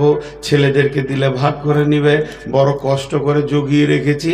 তারপরে অনেক চিন্তা করে দেখলাম আমার এই চাচাতো ভাইটা বড় ইমানদার, আমি যদি অপারেশন করতে গিয়ে মারা যাই, হার্টের অপারেশন করতে গিয়েও যদি মারা যাই, আমার 3 নিয়ে আমার 1 নয়া মারা যাবে না, ওই টাকাটা ও আমার ছেলে ওয়ারিসদের হাতে দিয়ে দেবে। তাহলে যখন এই লোকটার ওপর আমার বিশ্বাস হয়ে যাবে, গোপনে টাকাগুলো রাতে ব্যাগে করে নিয়ে গিয়ে বলবো ভাই 20 লাখ টাকাটা তুমি রেখে দাও, আমি চেন্নাইয়ে চলে গেলাম হার্টের অপারেশনের জন্যে, যদি মারা যায় তাহলে তো ছেলেদের হাতে দিয়ে দিও, আর যদি বেঁচে থাকি তো ফিরে এসে নিব। তার মানে যেটা বলতে চাইছি, আগে লোকটাকে বিশ্বাস করব, তারপরে তার হাতে টাকা দিব না, আগে টাকা দিয়ে দিব দিয়ে বিশ্বাস করব? আগে বিশ্বাস তারপরে টাকা। তো আমার আল্লাহ বলছেন যতজন আমাকে তোরা টাকা দিছিস, আগে আমাকে দৃঢ় বিশ্বাস কর, তোর 1 টাকা মরবে না, 1 টাকা নষ্ট হবে না, 1 টাকা জলঞ্জলিত চলে যাবে না, 1 টাকা ফালতু চলে যাবে না। এবার এটাকে আমি পকেটে ভরে নিলাম। আপনি দিয়েছেন মসজিদকে, নূর মোহাম্মদ আমি মসজিদ সেক্রেটারি, পকেটে ভরে নিয়ে এটাকে রাস্তায় যেতে যেতে জুয়া খেলে উড়িয়ে দিলাম। আমার মতো বেঈমান কেউ নাই, সুদে খেয়ে নিলাম, খাটিয়ে দিলাম, নোংরা করে দিলাম, কিন্তু আপনার 1 টাকা মরল না। কিয়ামতের মাঠে আপনি পেয়ে যাবেন, যেহেতু আপনি দানটা আল্লাহকে দিয়ে দিয়েছেন। এখন তো ATM, phone pay, Google pay, কত কি উঠেছে। এক যুগে ব্যাংকে এমনি করে গিয়ে স্লিপ দিয়ে ডিপোজিট করতে হতো, উইথড্র করতে হতো।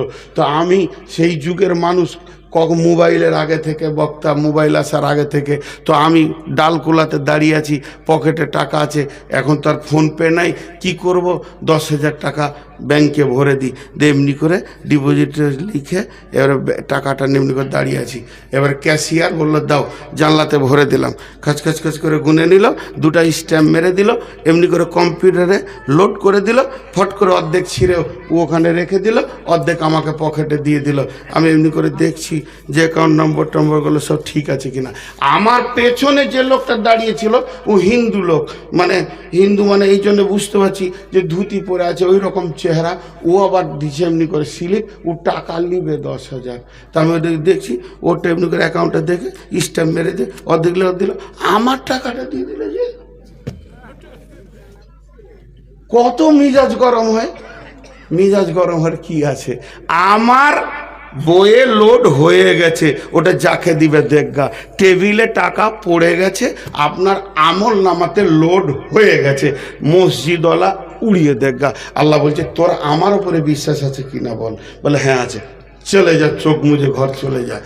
যে তারপরে দ্বিতীয় গুণ কি বলছে, বলিয়াও মিলাখিরি, তোর আখেরাতের বিশ্বাস আছে কি না, তোর আখেরাতের বিশ্বাস আছে কি না, তোর আখেরাতের বিশ্বাস আছে কি না?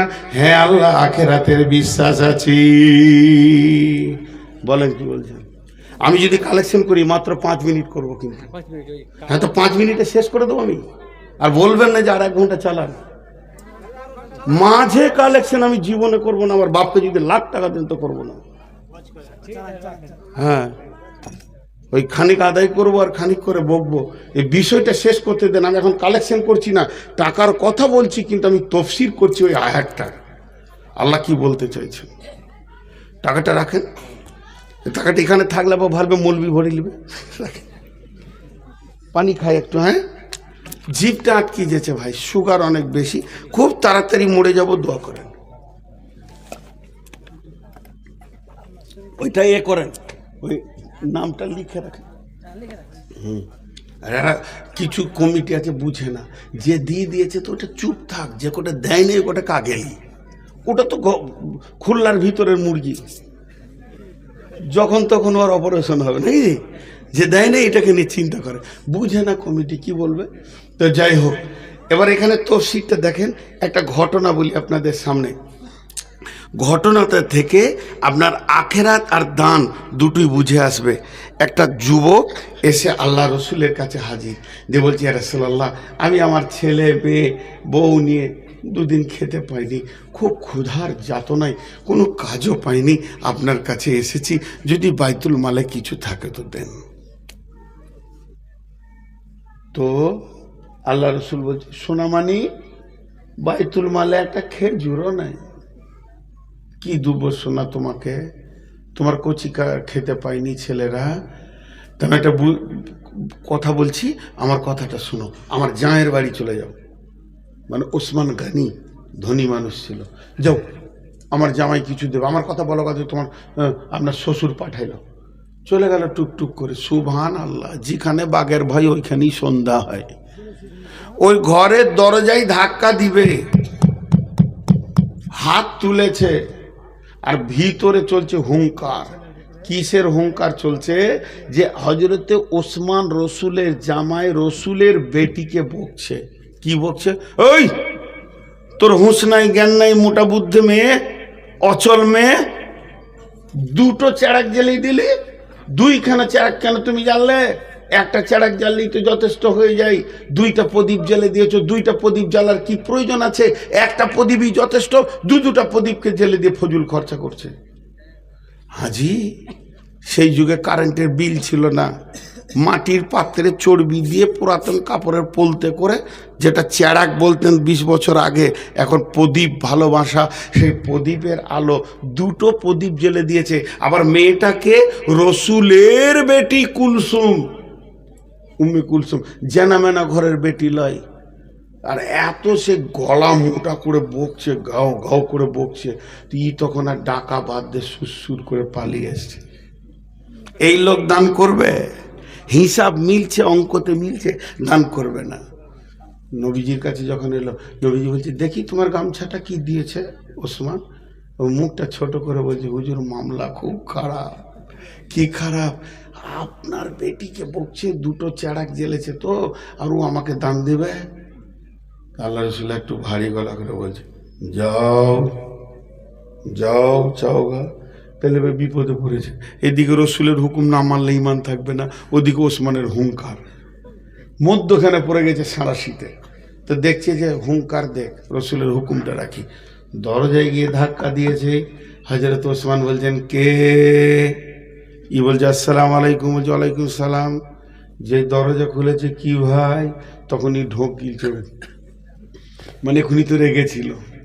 তো ঢোক গিলে বলছে, ভাই আমি আপনার কাছে আসিনি, আমি রসুলের কাছে এসেছিলাম। কেসটাকে হালকা করছে। আমি আপনার কাছে আসিনি, আমি নবীজির কাছে এসেছিলাম, আপনার শ্বশুরের কাছে এসেছিলাম।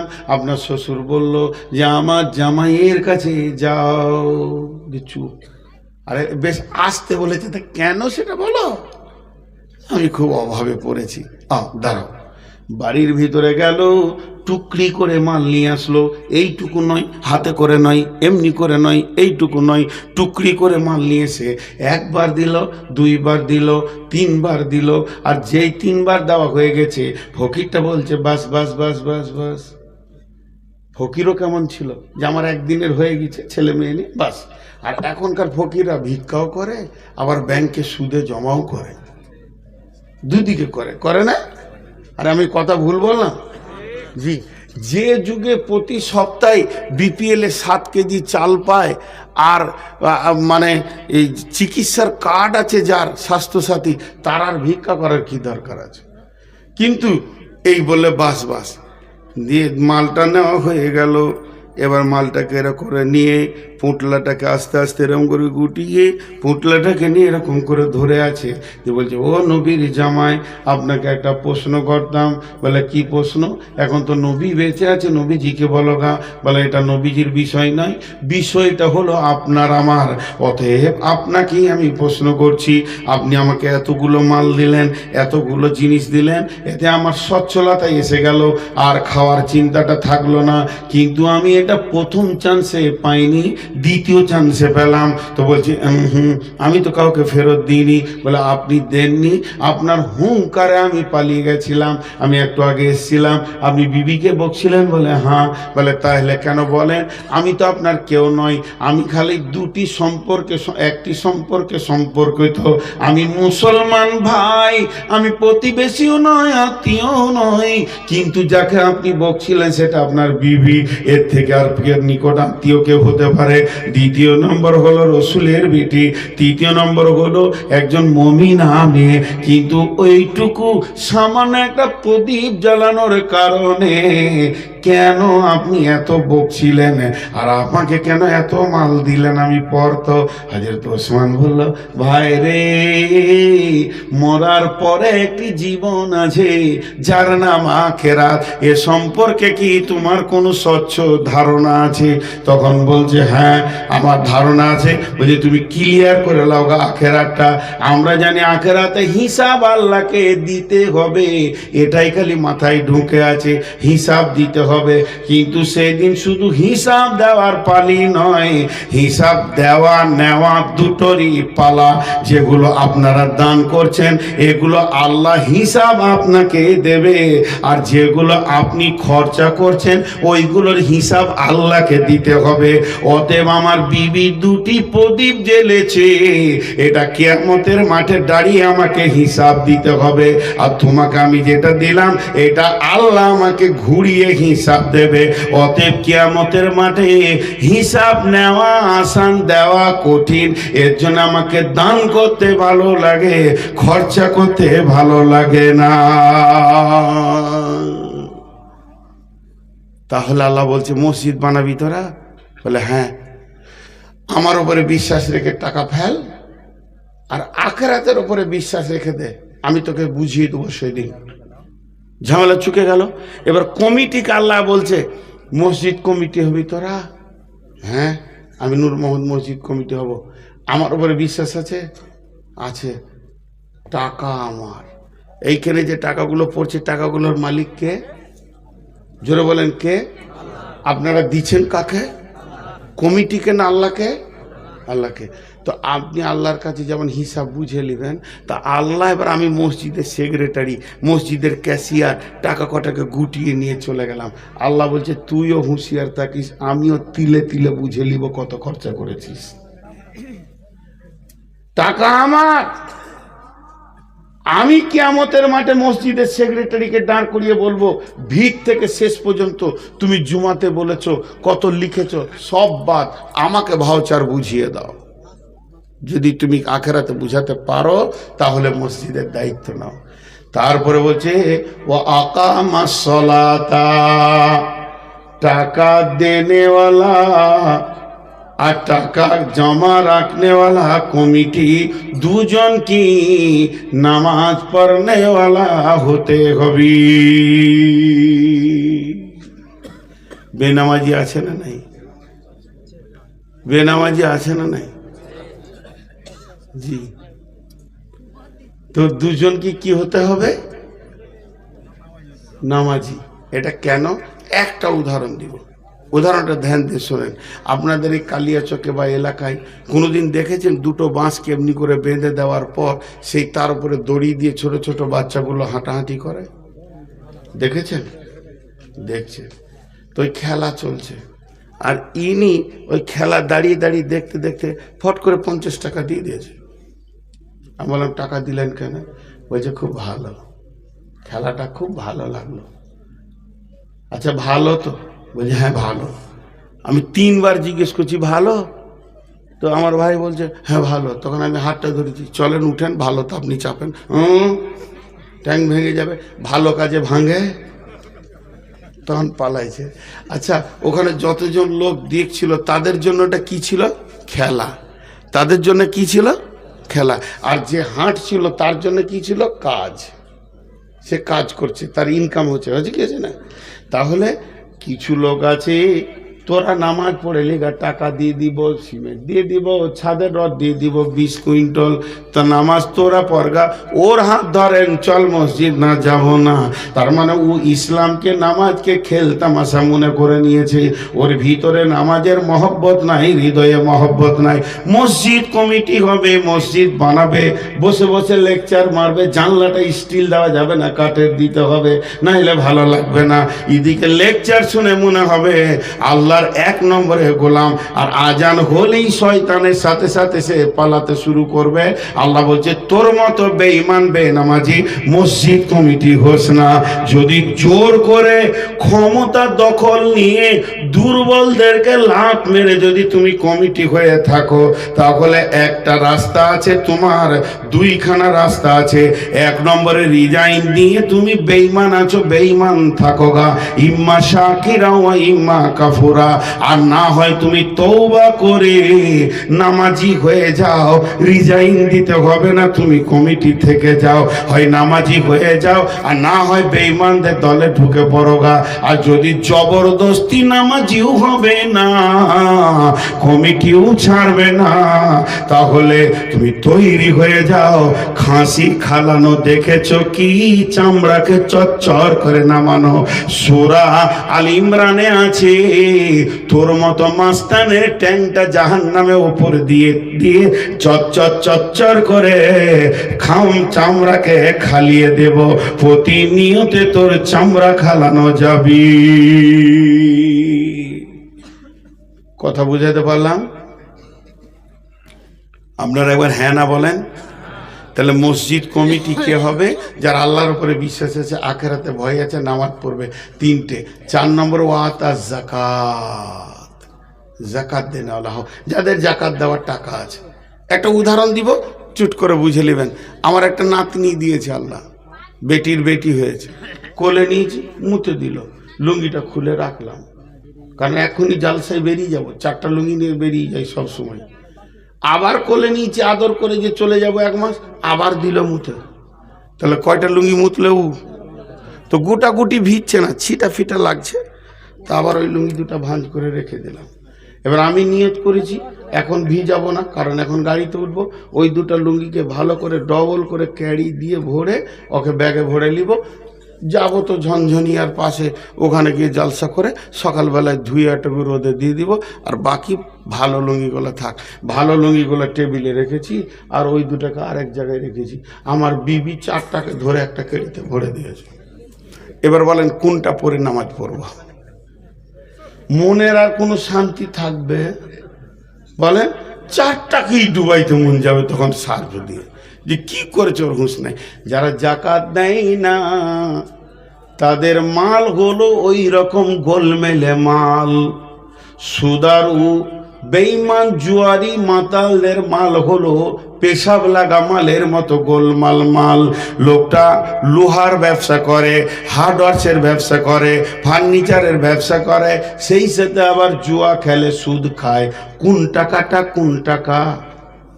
বুঝতে পেরেছেন? অতএব যারা জাকাত দেয় না তাদের মাল হলো নাপাক। যেমন ওই লুঙ্গিটাতে আমার নামাজ হবে না, বেজাকাতদের টাকাতেও মসজিদ বানানো নাপাক হয়ে যাবে। বেজাকাতের টাকা নেওয়া যাবে না।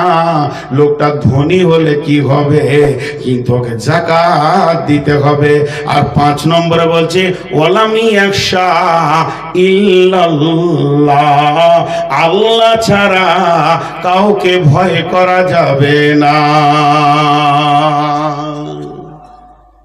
এটা আবার কেন এলো কথাটা? আল্লাহ ছাড়া কাউকে ভয় করিস না, মসজিদ বানা, আল্লাহ ছাড়া কাউকে ভয় করিস না, এ কথাটা কেন এলো? সহজ করে বলে দিই। আপনাদের এই ক্যাশিয়ার এই মসজিদের যে আছে, কে আছে আমি জানি না, উদাহরণ দিচ্ছি। উনি আজকে 2 দিনের জালসার ক্যাশিয়ার, টাকাগুলোকে জমা করছে আর গাডারে বাঁধছে।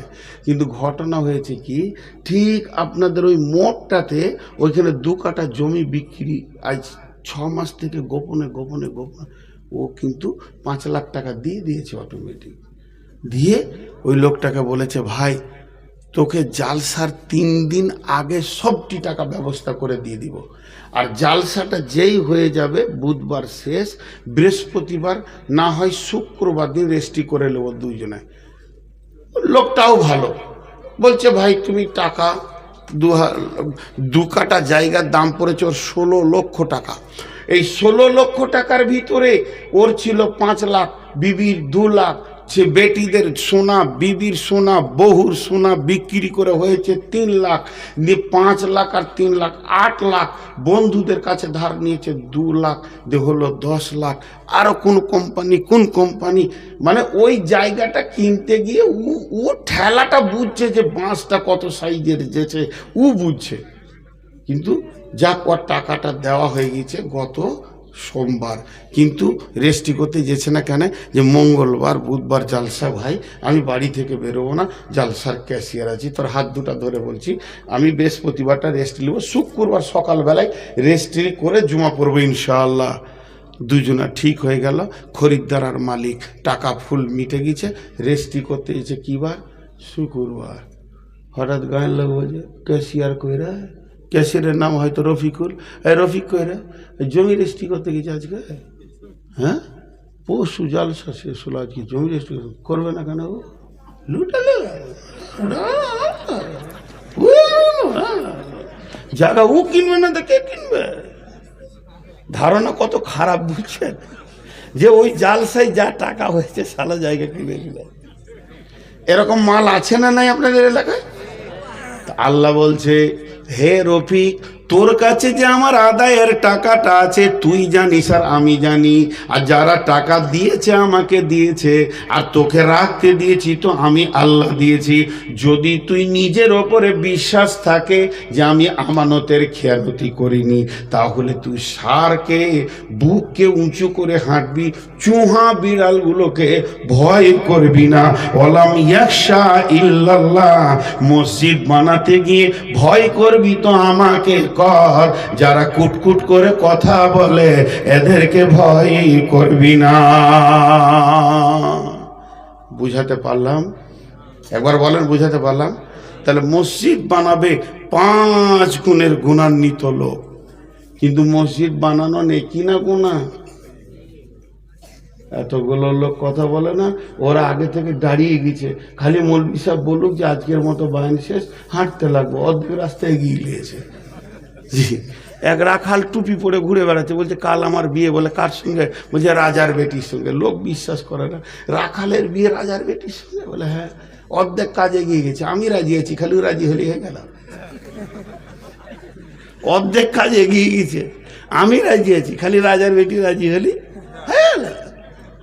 টুপি পরে পাঞ্জাবি পরে নিজেই রাজি ঘুরে বেড়াচ্ছে, যারা মোটামুটি আগিয়ে গেছে অর্ধেক রাস্তায়। খালি আমি বলবো যে ভাই কার কাছে কি আছে কিছু দেন, তখনই টুকটুক করে রাস্তা ধরবে যে আজকে জালসা শেষ হয়ে গেল। আর ওখানে ওই 3 জন জালসা শুনছে কিনা আমার বিশ্বাস নাই। মাঝে মাঝে আমি মাইকটা বন্ধ করছি যে ওদের গল্পের আবার ডিস্টার্ব হচ্ছে কিনা।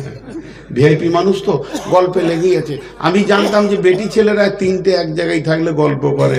রাজা বলেছে যে কেউ যদি আমাকে নতুন কথা শোনাস তা 10 লাখ টাকা দেবো। বলছে তাল গাছে আম হয়েছিল, বলে হতেই পারে, আল্লাহর কুদরত।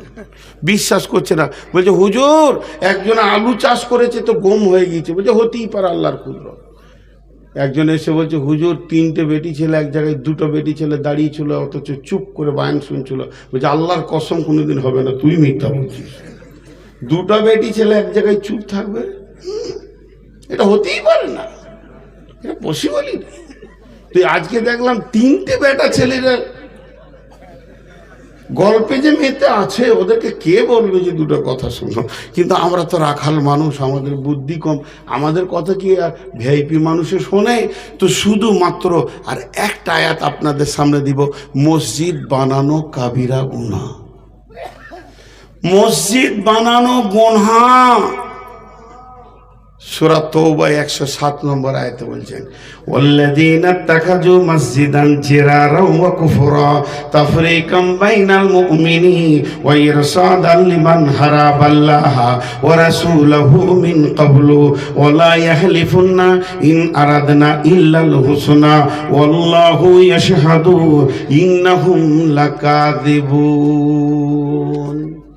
বিরাট ঘটনা আছে আয়াতটার পেছনে। জি, আমি ছোট্ট 2 মিনিটে বলবো, দেখি পারি কিনা ছোট মিনিমাইজ করতে। যদি পেরে যাই তো ভালো, না হলে হার্ডলি খালি এই ঘটনাটা যদি বুঝতে পেরে যান তাহলে আয়াতটা তর্জমা করতে হবে না, পেটে ঢুকে যাবে অটোমেটিক। ঘটনাটা কি? রাসূলুল্লাহ সাল্লাল্লাহু আলাইহি ওয়াসাল্লাম জন্ম নিয়েছেন মক্কায় আর আসলেন কোথায়? মদিনায়। তো মদিনায় যখন এলো তখন গোটা মদিনা আল্লাহ রসুলকে ছাড়া কিছুই বুঝে না। কাজ করবে, হাটে যাবে, ঘাটে যাবে, বেটির বিয়ে দেবে, বেটার বিয়ে দেবে, কি করব কি না করব রসুলের পরামর্শ ছাড়া চলে না। তখন বেঈমান যতগুলো ছিল মদিনাতে মুনাফিক, তাদের কলজে চলতে লাগলো। দিয়ে এরা নিয়ত করলো ওকে মারবো কি করে রে, ওকে এমন কাটা কেটে দিব না থাকবে বাঁশ না বাঁচবে বাঁশুরি। কিন্তু সাহস হচ্ছে না, কেন? সব লোকগুলো তো ওর দিকে, আমরা মুষ্টিমে কজনাতে পারবো। তখন মুরব্বীরা বলছে ঝামেলা করিস না, চাটনিতে জুটবি না, চুপচাপ থাক। তাহলে কি করা যাবে? বলে ওই ছেলেটা এসেছে কোথা থেকে, ওর আগমনটা কোথা থেকে, মক্কা থেকে না মদিনা থেকে, একবার খবর লাও। তো মক্কা থেকে। বলে সেই জায়গায় যাও, সেইখান থেকে খবর নিয়ে এসো। কি খবর? যে ওখানে ওর কোনো দুশ্মন আছে কিনা। 2 জন চলে গেল মক্কা। মক্কায় গিয়ে বলছে, ও মক্কার লোক, তোমরা নবী মোহাম্মদকে চিনো? চিনি মানে? ওকে কাটবো। রাতে রাতে পালিয়েছে, ও ভালো লোক লয়। জি, খন্দকের যুদ্ধে এক এক করে কেটে পড়লো। যখন খন্দকের যুদ্ধে এটা হলো, ওকে কাটবো, তখন এর কলজেটা বড় হয়েছে। ওই লেগেই বলে যে মুরব্বীদের কথা শোনো, এখানে ওর দুশ্মন আছে, এরাকে ঠিক খবর দিয়ে দিব, মদিনা থেকে কেটে দেবে, কেস আমাদের নামে হবে না, আমরা যেমন নেতা ছিলাম নেতা থেকে যাব। এদেরকে খবর দিল। মদিনাতে গিয়ে ওরা আবার গোল করে বসলো, হ্যাঁ ওর দুশ্মন পাওয়া গেছে, আর টেনশন নাই, ওকে এসে কেটে দিবে, আমাদের যেমন মাস্তানি চলছিল সেরকম চলবে। এটা ওরা খুশি হয়ে গেল। জি জি, এবার আমার দিকে তাকান, আপনারা ধ্যানের সঙ্গে তাকান। ঠিক মদিনায় খবর দেব। এরা এবার মদিনাতে বসে বলছে, কার ঘরে থাকবে রে? ওরা তো কারো ঘরে থাকবে। কার ঘরে থাকবে? কে নিবি? মেহমান কে খোয়াবি? যদি ধরা পড়ে যে অমুকের ঘরে থেকে রসুলকে মেরেছে, তার চাটনি হবে কি হবে না? তাকে একবার ধুনের পাতা বাঁটা করবে। তো কেউ তো ঘরে গোচ্ছে না, তখন বলছে এক কাজ কর, নবী মোহাম্মদ মসজিদ বানানোটা ভালোবাসে, তা আমাদের পাড়াতে একটা টোলাতে মসজিদ করে নি, ধর একটা মসজিদ বানিয়ে নিলে, আজান দিতে শুরু করছে, বলছে আজান দিস না, এখনো নবী মোহাম্মদ বেঁচে আছে, তোদের মসজিদে কেউ মুততেও আসবে না, ওকে দিয়ে উদ্বোধন কর। যাকে মারবে তাকে দিয়ে মসজিদ উদ্বোধন করছে।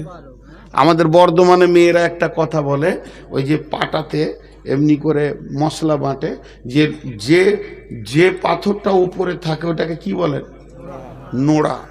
তো বলে পাটাটাকে আমাদের দেশে শিল বলে, যার শিল তারই নোড়া, যার পাটা তারই নোড়া, তার ভাঙবো দাঁতের ঘোড়া। হ্যাঁ, রসুলকে মারতে চাইছে।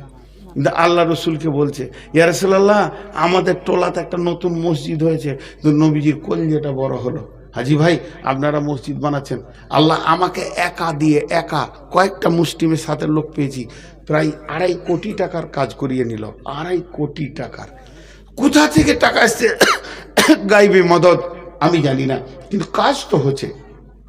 মসজিদের কাজে নামলে আল্লাহ সাহায্য আসবে। তো এই যে বললাম একটা বড় মসজিদ হয়েছে, তা আপনারা শুনে খুশি হলেন কি না? যদি বলি যে আমেরিকাতে একটা বিরাট মসজিদ হয়েছে, তো মনটা খুশি হবে কি হবে না? এটা তো মুমিনের। নবীজিকে এসে বললেন, ইয়া রাসূলুল্লাহ, আমাদের টোলাতে আমরা একটা মসজিদ করেছি, নবীজির দিলটা বড় হয়ে গেল, বাহ বাহ বাহ বাহ বাহ বাহ। মাত্র কদিনের তোমরা মুসলমান? 10 দিন 20 দিনের মুসলমান, আর এই কয়দিনের ভিতরে তোমরা নতুন মসজিদ করেছো।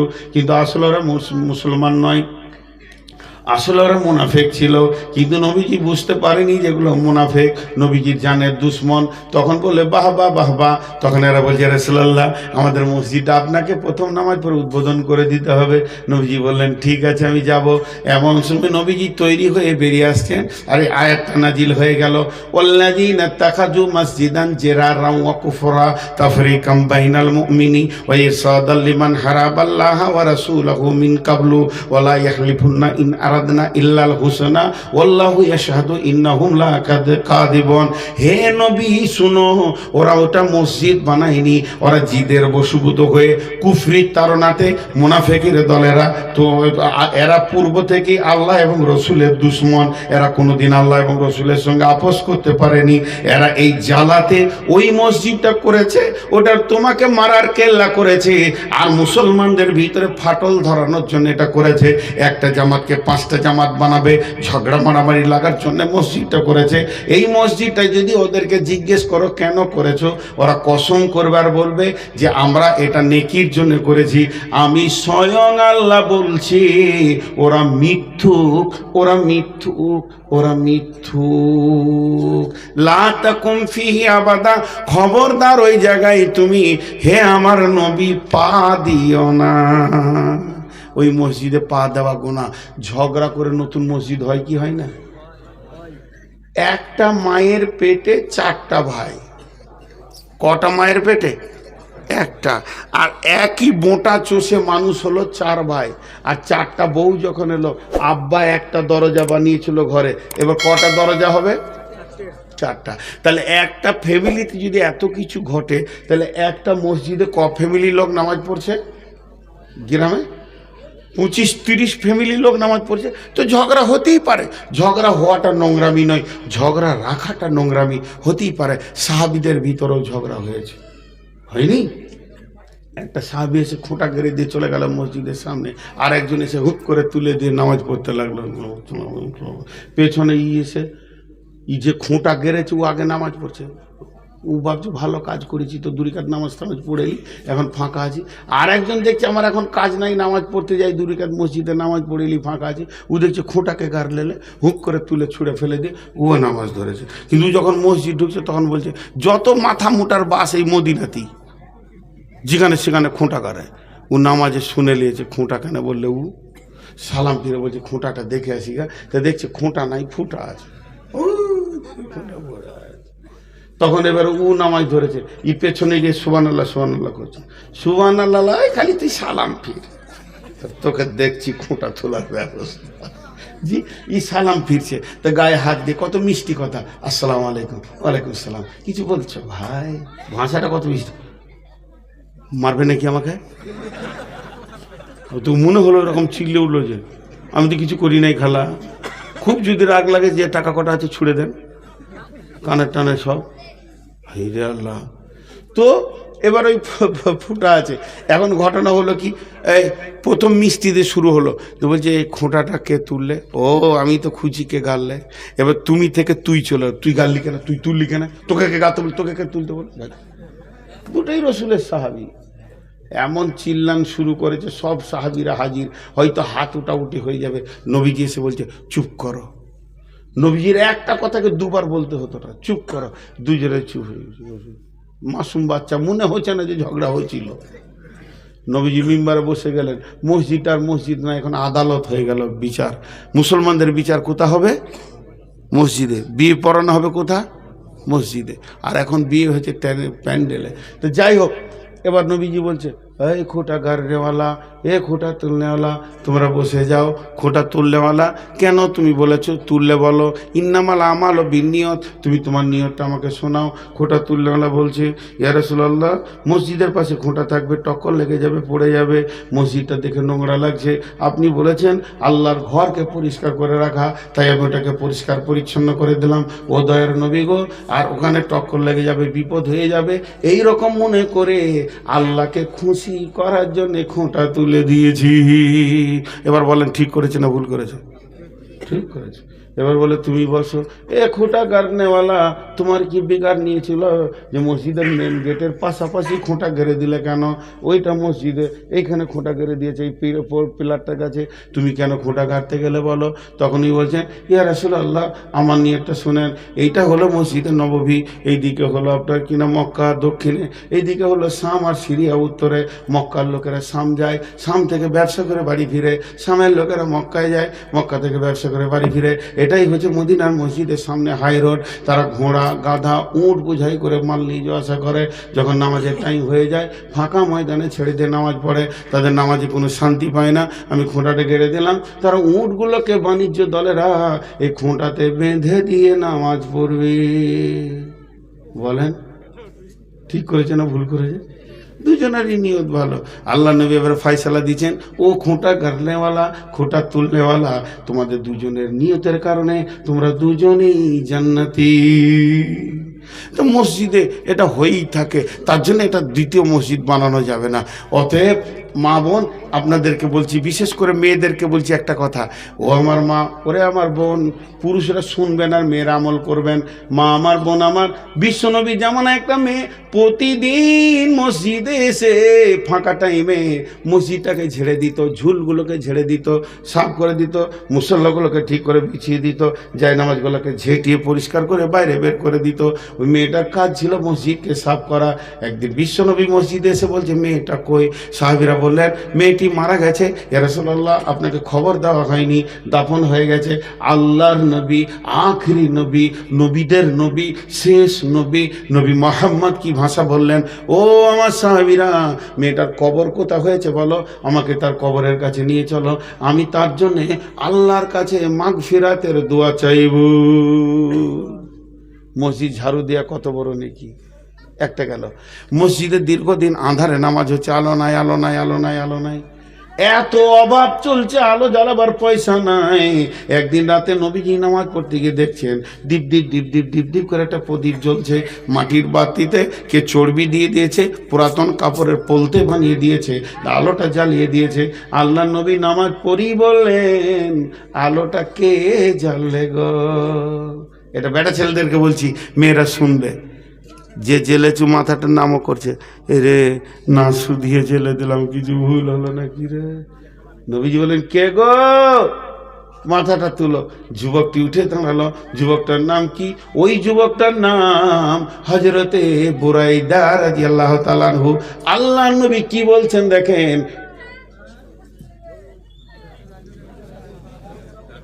ওদের কাজটা হয়ে যায়, ওকে ধুমকে তাড়ান, তোখান থেকে থাবড়ে তাড়বার কেউ যদি আছে তো তাড়েন। এই তোকে লজ্জা আছে? হাদিসের কথা চলছে, এখানে দাঁড়িয়েছে। বিশ্ব নবী কি বললেন? ওই যুবকটা দাঁড়িয়ে আছে, নবীজি বললেন, হে যুবক, যুবকটার নাম কি বললাম? হযরতে বুরাইদা রাদিয়াল্লাহু তাআলা আনহু।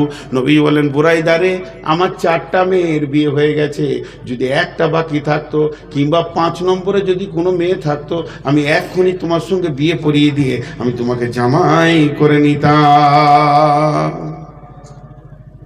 মা বোন, কাবা শরীফে যে ঝাড়ুগুলো আছে, একটা ঝাড়ুর দাম ইন্ডিয়ান মানিতে 30 থেকে 40 লাখও আছে। কম্পিউটারে চলছে, মেশিনে চলছে। আর হাটে যদি কিনতে যান তো 25 টাকাতেও পাবেন। তা আপনাদের কাছে আমি 30 লাখ টাকা চাইছি না, আপনারা ঝাড়ুর দায়িত্বটা নিয়ে 1500 আর 100 দেন।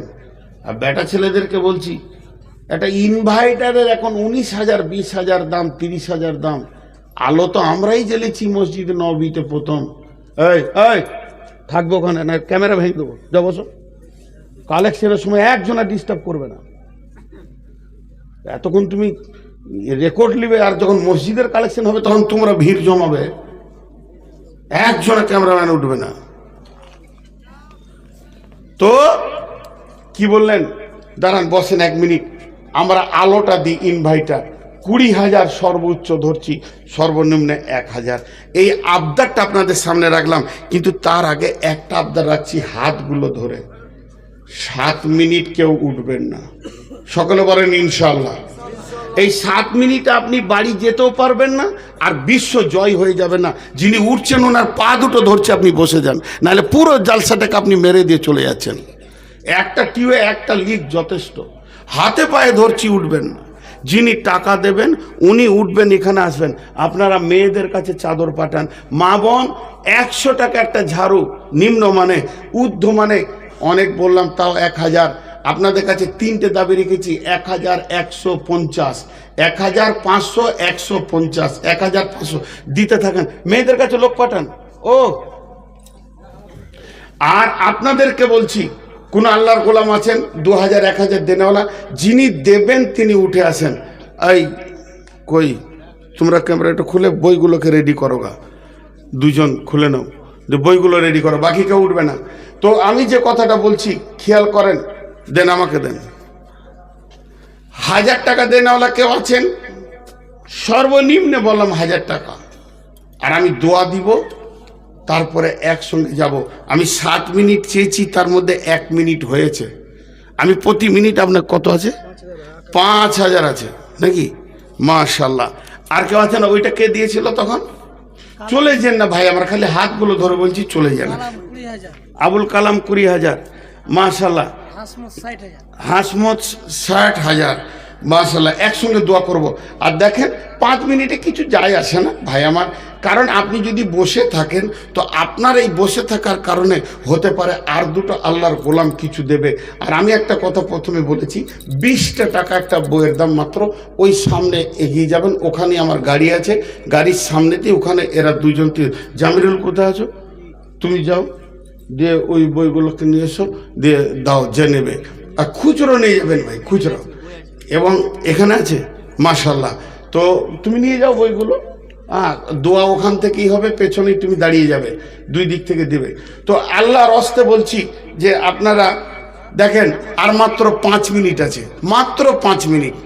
আল্লাহর গোলাম পায়ে ধরেও লোক রাখতে পারলাম না, চলে গেল। একদিন আল্লাহর পায়ে ধরে কাঁদবে হসপিটালে, সেদিন আল্লাহও দেখবে না। এগুলো হয়ে থাকে বহু ঘটনা। আল্লাহ আমাদের সকলকে সুস্থ রাখুন, বলেন আল্লাহুম্মা আমিন। আল্লাহ আমাদেরকে সকলকে মাফ করুন। তিহির ময়দানে মুসার কথা না শুনে 6 মাস কালি ঘুরেছিল। আমি আজকে বললাম 5 মিনিট বসেন, আমি বদদুয়া দিচ্ছি না, উদাহরণ দিচ্ছি। টক্কর খেয়ে এমন করে নাক থেবলে পড়বে রোডের ওপরে, হাসপাতালে 5 মাস থাকবে ও, দাঁত মাত ভেঙে। তো 5 মিনিটের মূল্য তখন বুঝবে যে কেন 5 মিনিটটা দিইনি।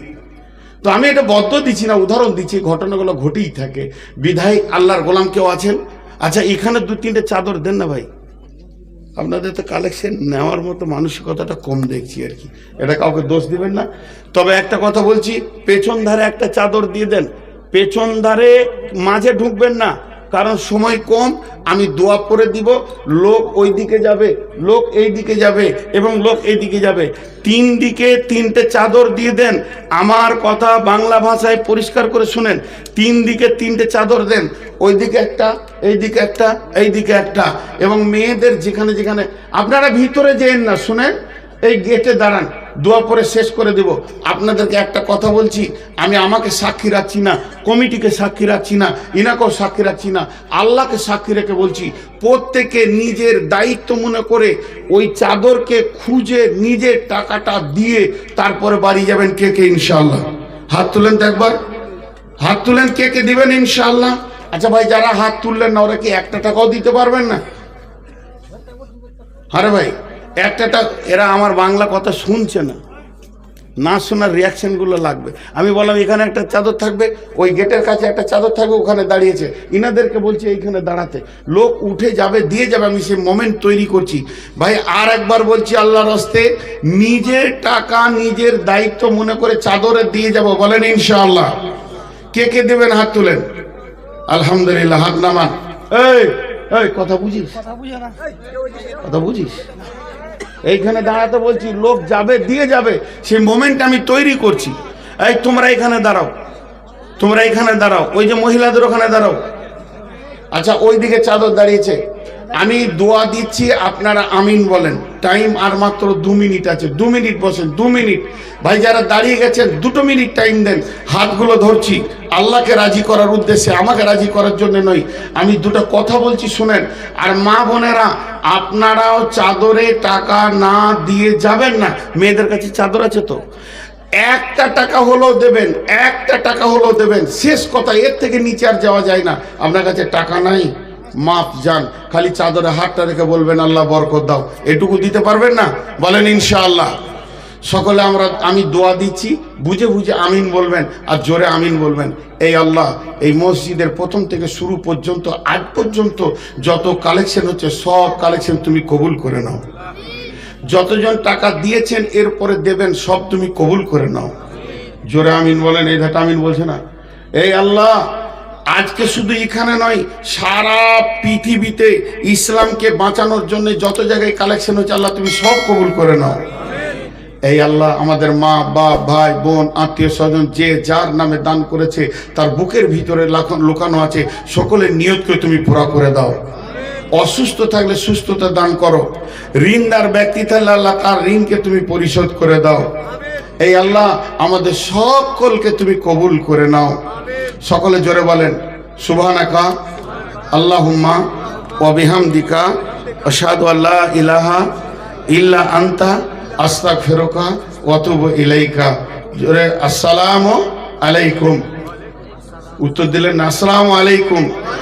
প্রত্যেকে চাদরে হাত দিয়ে যাবেন। আমি এখনো 5 মিনিট বসছি। প্রত্যেকে চাদরে হাত দিয়ে যাবেন। আর জামিরুল কোথায় আছো? হ্যাঁ, ওইখানে, ওই যে যেখানে চাদর আছে পাশাপাশি আছে। এই আর কেউ যাও ওর কাছে। ও একা আছে নাকি? একবার আপনারা খুলেন, আমি এটা খুলে দিচ্ছি। জাযাকাল্লাহ। এ আল্লাহ, তোমার বান্দাদের দান করলো তুমি কবুল করে নাও। যে যা নিয়তে দান করছে, নিয়তকে তুমি পুরা করে দাও। হায়াতে তৈয়বা দাও, রুজি রোজগারে তুমি বরকত